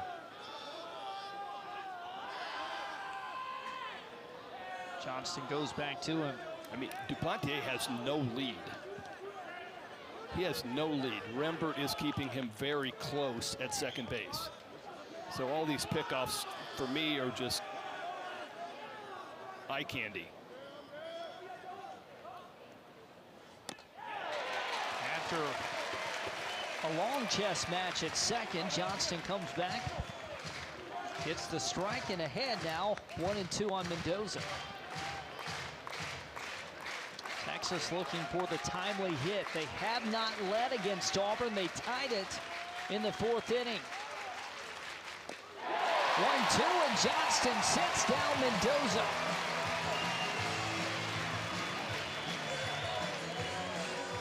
Got Mendoza chasing that sweeper out of the zone.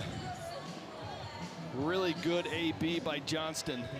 Big second out.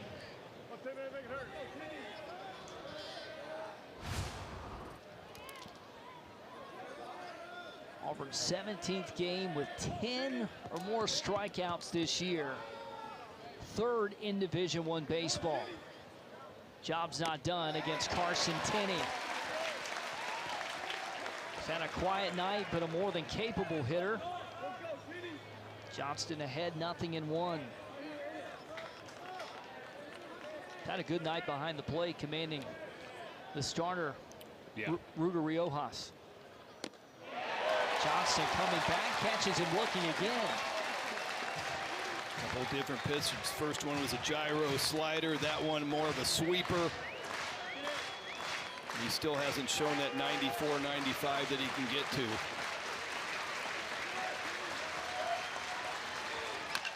Oh, 2, rocket into right field. Casually back is Mason McCrane. Texas gets the go-ahead run on with a leadoff walk. Duplantier reaches second.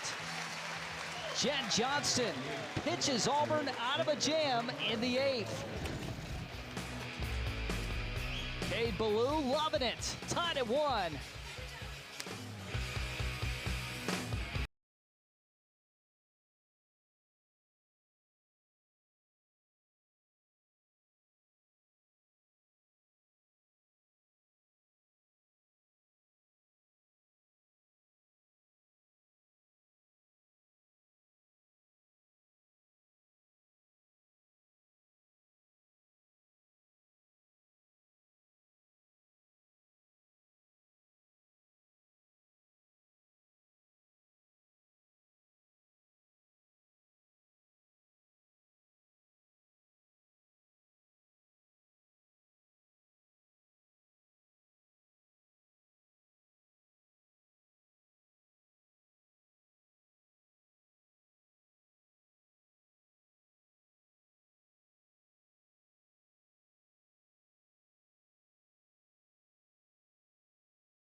Safe to say this one has lived up to the hype for Auburn and Texas. Jake Marciano, he had the big home run by Robbins. Great pitching by Riojas.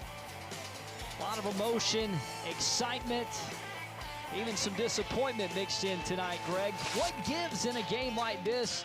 Snug late here on the Plains, tied at 1, home half of the 8th. I mean, I'd say a big walk, but both these guys have gotten out of jams. Johnston leadoff walk last inning, a big walk by Riojas, and LeFew able to get out of that jam. I mean, it's just a great game. It's a great baseball game, and brings up Caden Combs.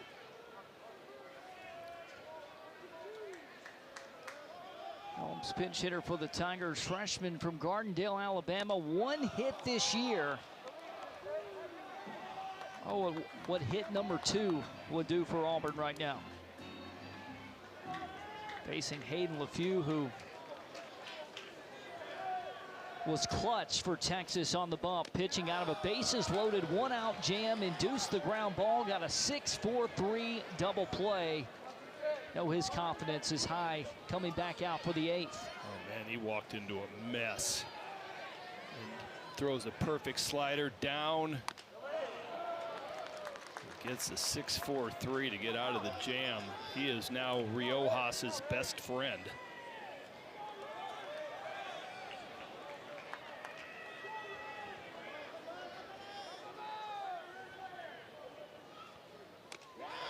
Swing and a miss for Hayden LeFew. Here's how he got out of the jam last inning. I mean, it's just, that's the Lucas Steele ball, initially called catch.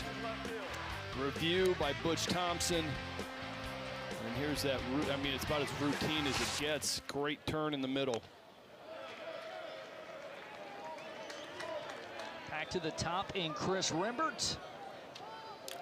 He started the only damage tonight for Auburn all the way back in the first inning. Over 2 hours ago, gets a tough chopper to Rodriguez. Back up, throwing, close play.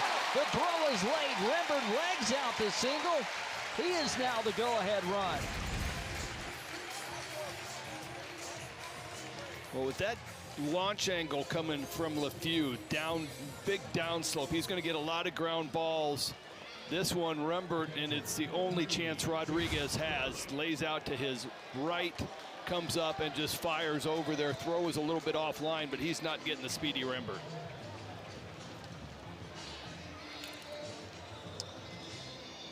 Well, Chase Freilich, he teamed up with Rembert with back-to-back doubles in the first. They have a chance to do it again in the 8th.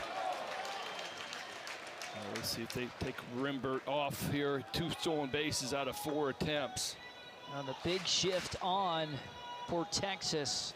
What's LeFew looking to execute here? What's Freilich looking for here, knowing the shift's on? Well, Freilich's been really good, honestly, about hitting against lefties, hitting 300 on the year versus left-handed pitching. This is a whole different animal, though.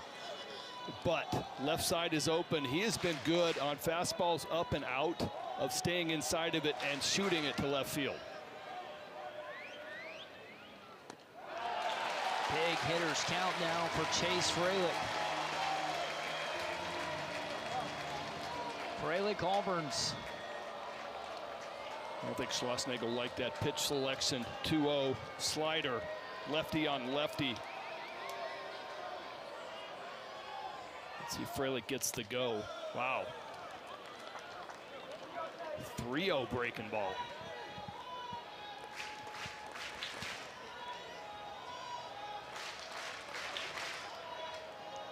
Well, Few pitched out of one jam. Gonna have to do it again in the 8th. And he's got first and second with 1 out with a walk to Freilich. We missed with a fastball there, but I mean, curious pitch selections. 2-0 slider. You're looking at a guy that's just very unique, and a lefty on lefty matchup. I would have thought that they might have challenged him with fastballs as he got behind. Ends up walking the runner into scoring position. Now another lefty-lefty matchup.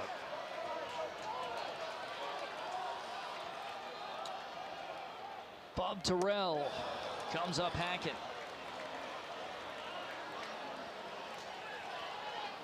Bob's been quiet tonight, Greg, but he's got the tools. How do you stay composed on a night you're hitless, but again, you've been hot the last couple games? He's just got to go back 1 week. Yeah. Last Friday night against Missouri, he hit the 2-run home run. That was the difference in the game. Same spot right here. Now, he's hit lefties well as Freilich has. He's hitting 304 against lefties. But his struggles against breaking balls with depth, and right now LeFew is taking advantage of that.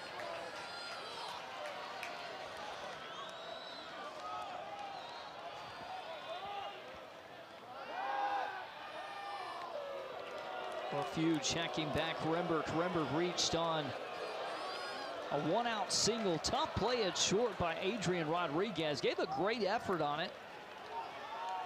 Had to make a throw from his knees all the way to first that popped away from the first baseman. 1-2 is down to Terrell.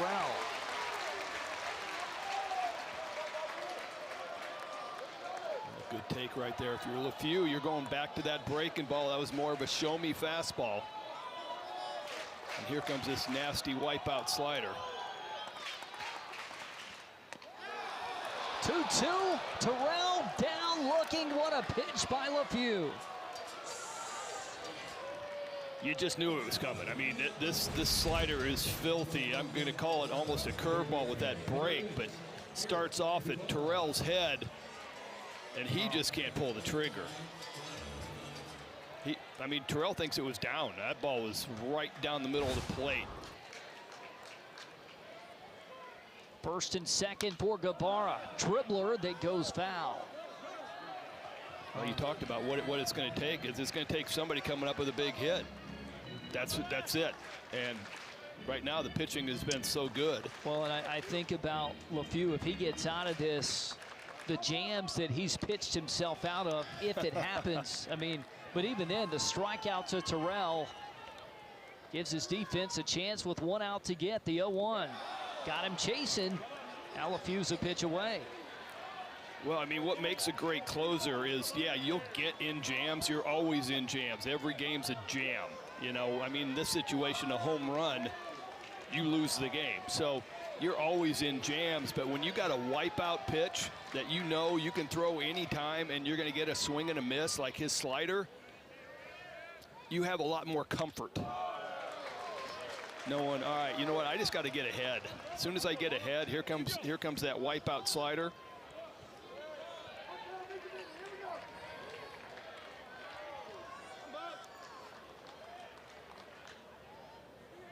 First and second, 2 outs. LeFew to Guevara. Chased down. Picked up by Tenney. Throw to first. Inning over. Hayden LeFew. Ice in his veins here in the 8th. Strands runners at first and second. We're tied, headed to the 9th.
This one coming down to the wire, and this Friday night at Plainsman Park in Auburn, Alabama. Number 2 Texas, number 5 Auburn, tied at 1. New pitcher for Auburn. Tigers going to the left-hander and Michigan State transfer Garrett Brewer. Yeah, fastball is going to be 91 to 93. Slider, curveball, changeup. See the numbers: 0-1, 2-2-5. And he walks into a clean slate. And I'm looking at it. You got A-Rod coming up next. You got Robbins right-handed, A-Rod switch hitter. Temo right-handed and Pack left-handed. So kind of a curious move by the Auburn coaching staff. Auburn has a new center fielder, Bristol Carter. Been banged up. He's been the starter most of the year for Auburn. 15 starts on the year. He's been a little banged up. makes the sub late for Cade Ballou. And you've got the big bat of Aiden Robbins to lead it off for Texas. He put the Horns on the board with a solo home run in the fourth. It was a rocket off the bat. His career high 7th home run of the year. Robbins hitting 400 versus left-handed pitching so far this year.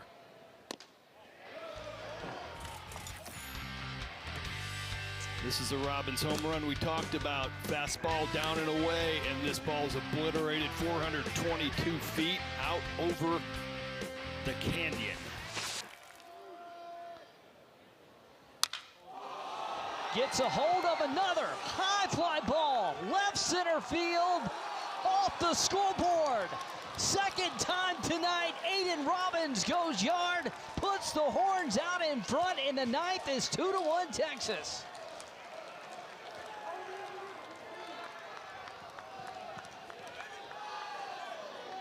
I think this ball went over the scoreboard. Truthfully, I think this ball went over the scoreboard. This guy's been a one-man wrecking crew here tonight. 110, 416, fastball, outer part of the plate, flat, down. And after that last at bat where Marciano attacked him with fastballs, I was like, all right, Brewer tries the same thing.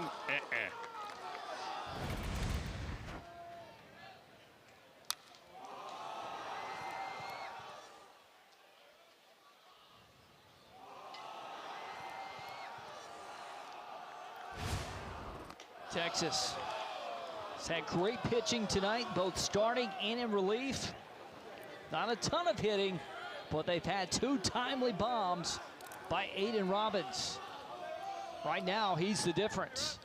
Man, I really want to see what he wrote in his notebook about his batting practice or whatever he was taking notes on, because those balls, both of them, just absolute blasts. He's like, I can't believe they threw me a fastball again. You believe that? That was exactly what he just said in the dugout. Down and in. One more look. I mean, I appreciate Bristol Carter giving this a little bit of a look.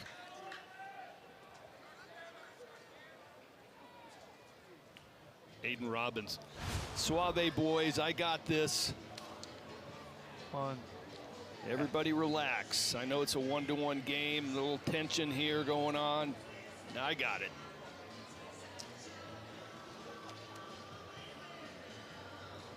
And now it's a runner at first with nobody out.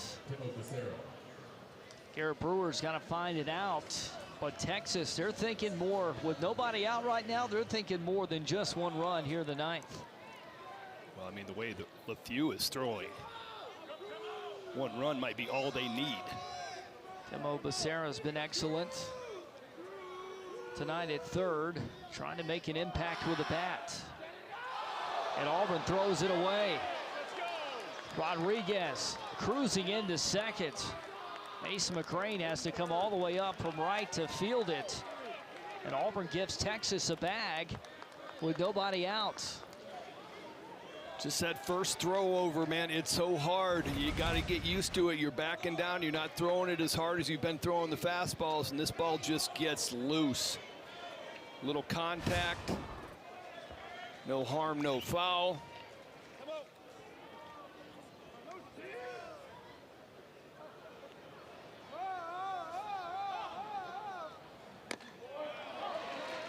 Timo Becerra, the Stanford transfer, takes a first pitch strike. Probably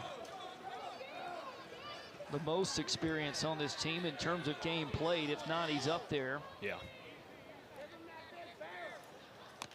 He's got no sack bunt, so look for him to, I mean, the right side is wide open. Absolutely wide open. Bingaman is the only player. Rembert's right behind second base, holding the runner. Bingaman's on the right side. Watch for Becerra to stay inside of this and shoot the ball to right field. Brewer comes back, called strike 2.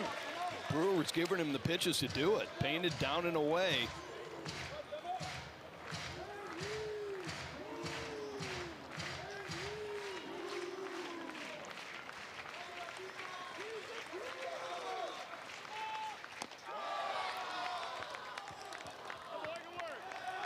It's called a balk. Home plate umpire Anthony Perez called it almost instantly.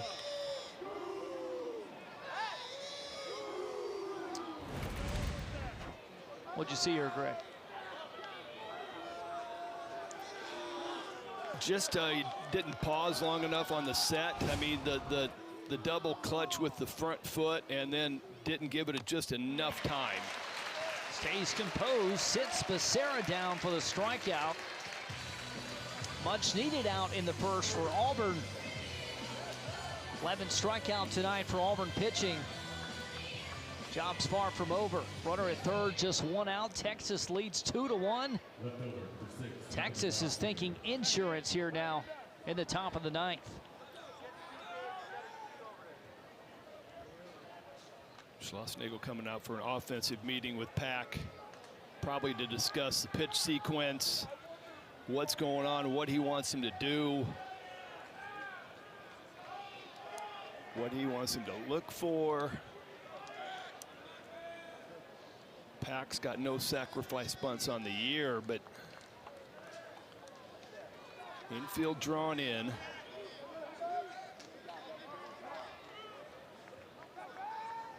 Pack, a high school All-American, starting a ton of games this year as a true freshman. Matter of fact, he is the only freshman in this Texas lineup.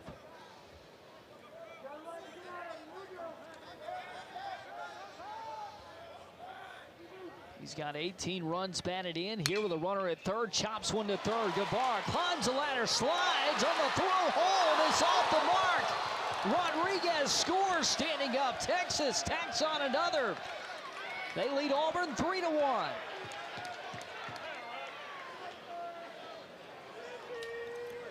Oh, nice piece of hitting, but I mean, this is one of those, and you can see Butch like, oh man, the balk getting him to third base was the difference.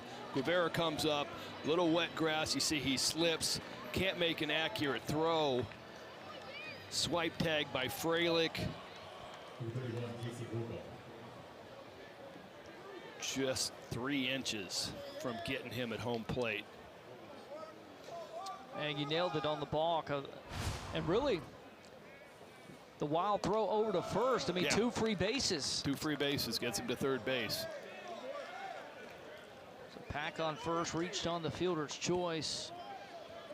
Pack, though, good runner. He leads the team, 7 stolen bases this year. Don't think Texas will put him in motion.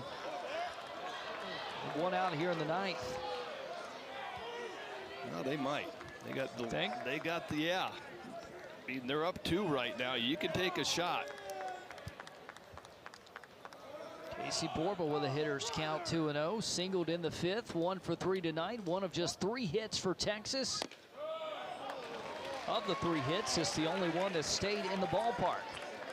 Auburn's really been working him with fastballs away, and he is getting out there really pull hooking him through the left side of the infield.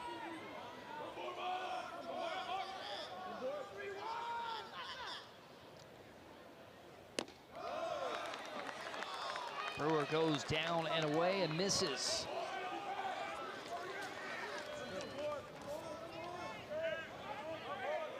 Try to locate that 2-seam fastball down and away or down outer half. See if you can get Borba to roll over a ground ball to shortstop. Hard hit, Guevara. Gloves gets 1 at second. River turns 2. Much needed for Auburn. Damage done for Aiden Robbins. Hit a home run in the 4th to tie it. Goes over the scoreboard here in the 9th, his first multi-home run game of his career. His Longhorns lead it 3-1.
A huge ninth inning for the Texas Bats. Aiden Robbins has his first multi-home run game. Solo shot to left center field over the scoreboard. Now Greg Olson. Auburn's got a tall task here in the ninth. Well, they created some traffic last inning. Found a way to get an infield single, a walk, and then LeFew just ended up punching out the next two guys in Terrell and Guevara.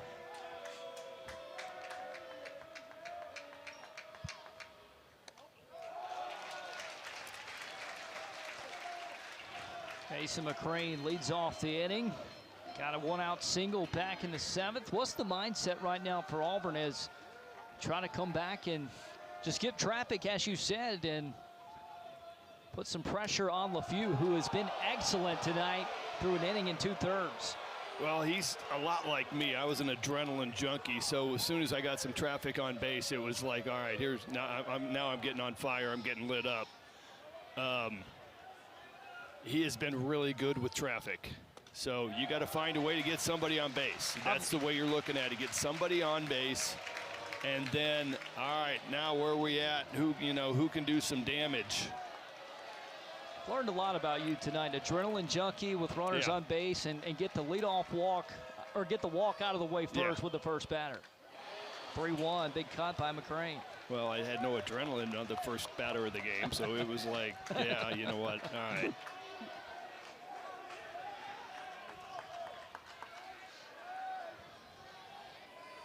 Texas 3 outs away. McCrane trying to bring the tying run to the plate. Payoff pitch. Hot shot right center field. It is down all the way to the warning track.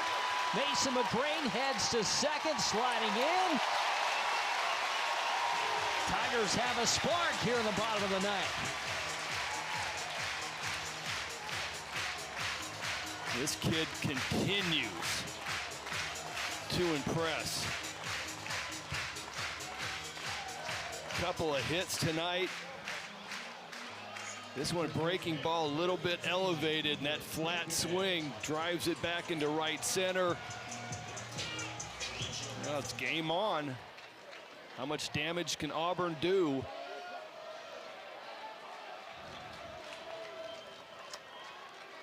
Ethan Bingaman at the plate.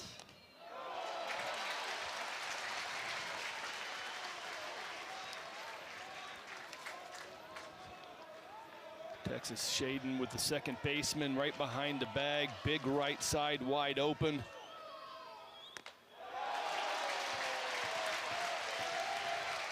Bingaman. He's just creating traffic. That's all he's doing. He'll probably walk Bingaman and then, get that adrenaline back and light it up.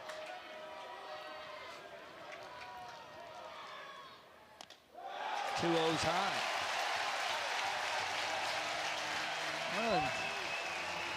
One thing Auburn has going for them right now is do have a packed house here at Plainsman Park.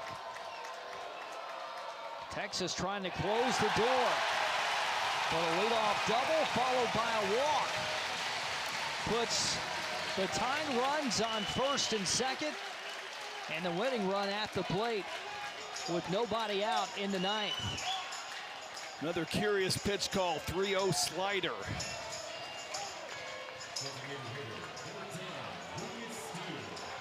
And that's going to be the end of the day. Jim Schlossnagle coming out.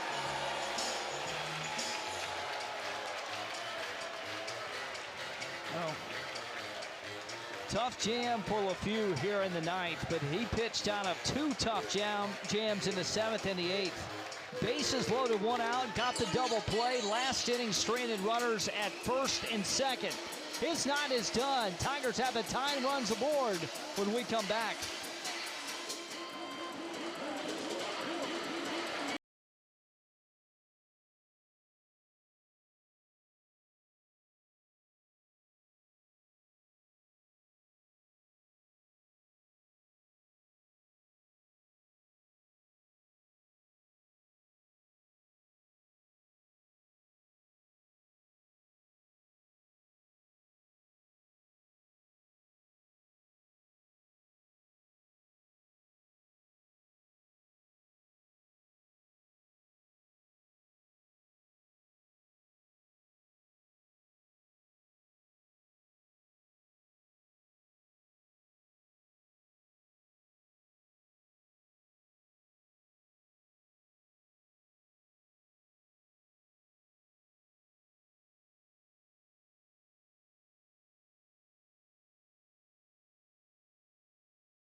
Nathan LeFew pitched out of 2 jams, winning the inning in 2/3, 2 hits, 2 walks, 3 strikeouts in the 9th. He's responsible for the tying runs on 1st and 2nd, nobody out. New pitcher in is the left-hander Ethan Walker for the Texas Longhorns.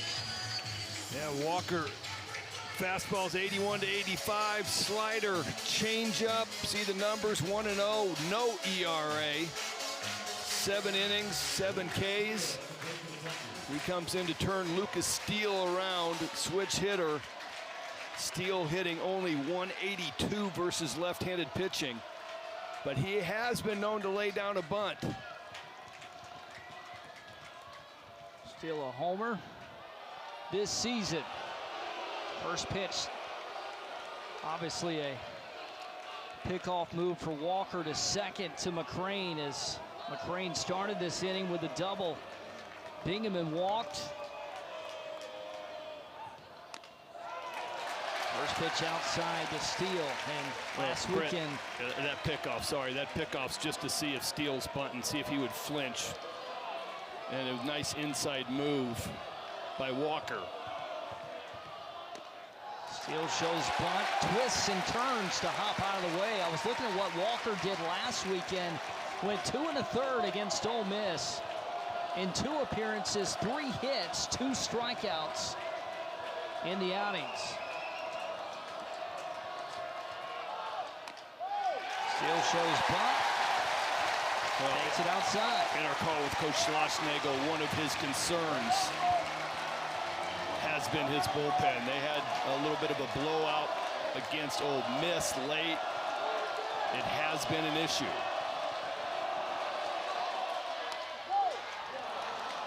Walker needed a strike and he got it.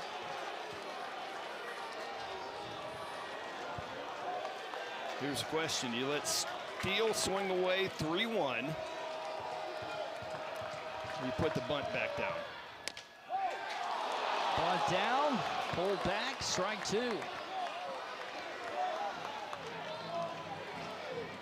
If Walker, that low arm slot sink action, if he can get a ground ball. Hard hit ball off the glove of Rodriguez, kicks away. Wade Thomas, McCrane. No, he's back to third. And bases loaded, nobody out. A wide turn by Mason McCrane.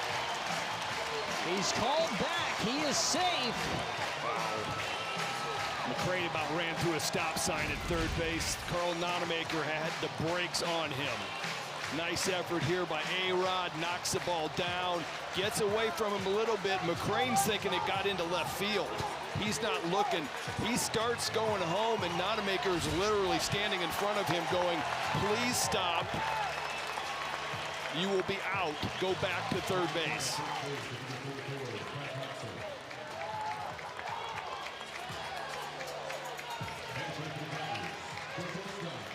Ty Thompson in the pinch run for Lucas Steele. Brandon McCrane comes to the plate. Bases loaded, nobody out. Tigers down 2 in the 9th.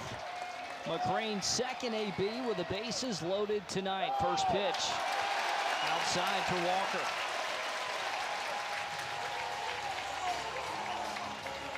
Kinney just stood up and asked Anthony Perez where that last pitch was. Usually a no-no.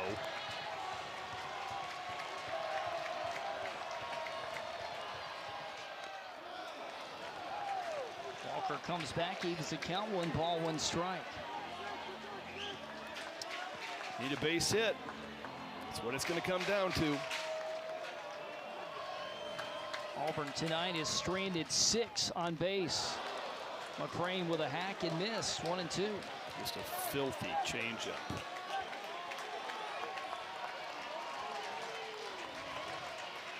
Auburn a run off 8 hits. It came all the way back in the first inning. Here they're down 2 with the tying runs aboard and the winning run on.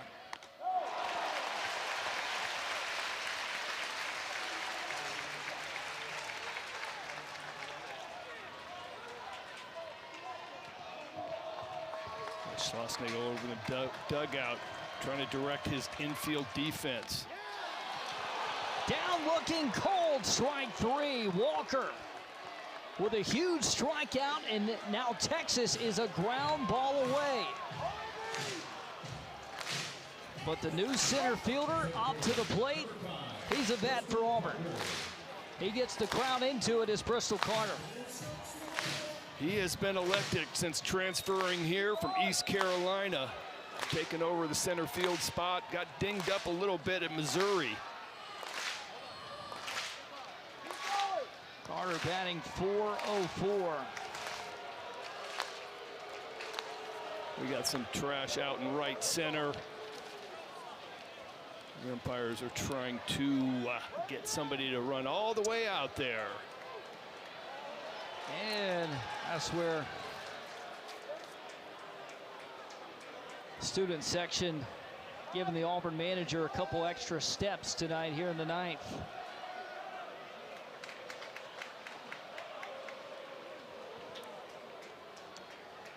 All and right, I like boys. the move. He's Yeah. just tossing it back over the fence.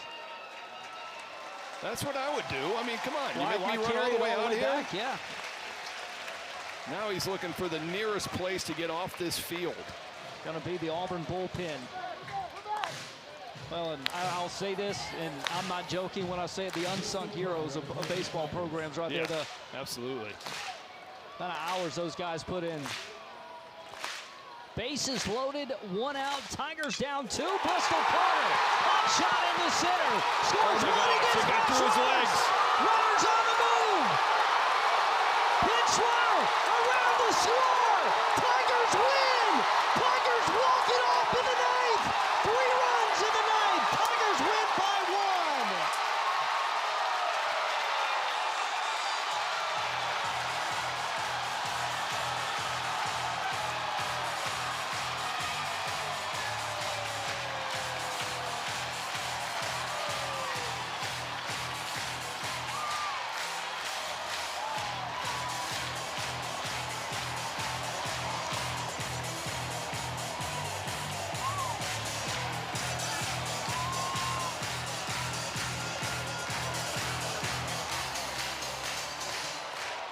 Bristol Carter gets a fastball middle of the plate, laces it to center field, and this is college baseball. This is baseball. You go from 1 minute, you are the hero. Aiden Robbins has been the absolute hero. And the only thing that can happen is the ball to get by him. And the ball got right under his legs, scoring all 3. And Bristol Carter didn't make the start tonight, didn't make the start in the midweek against Georgia Tech.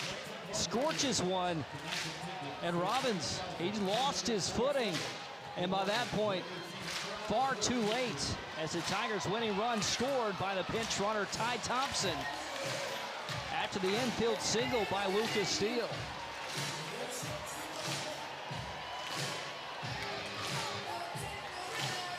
Just unbelievable. College baseball at its finest.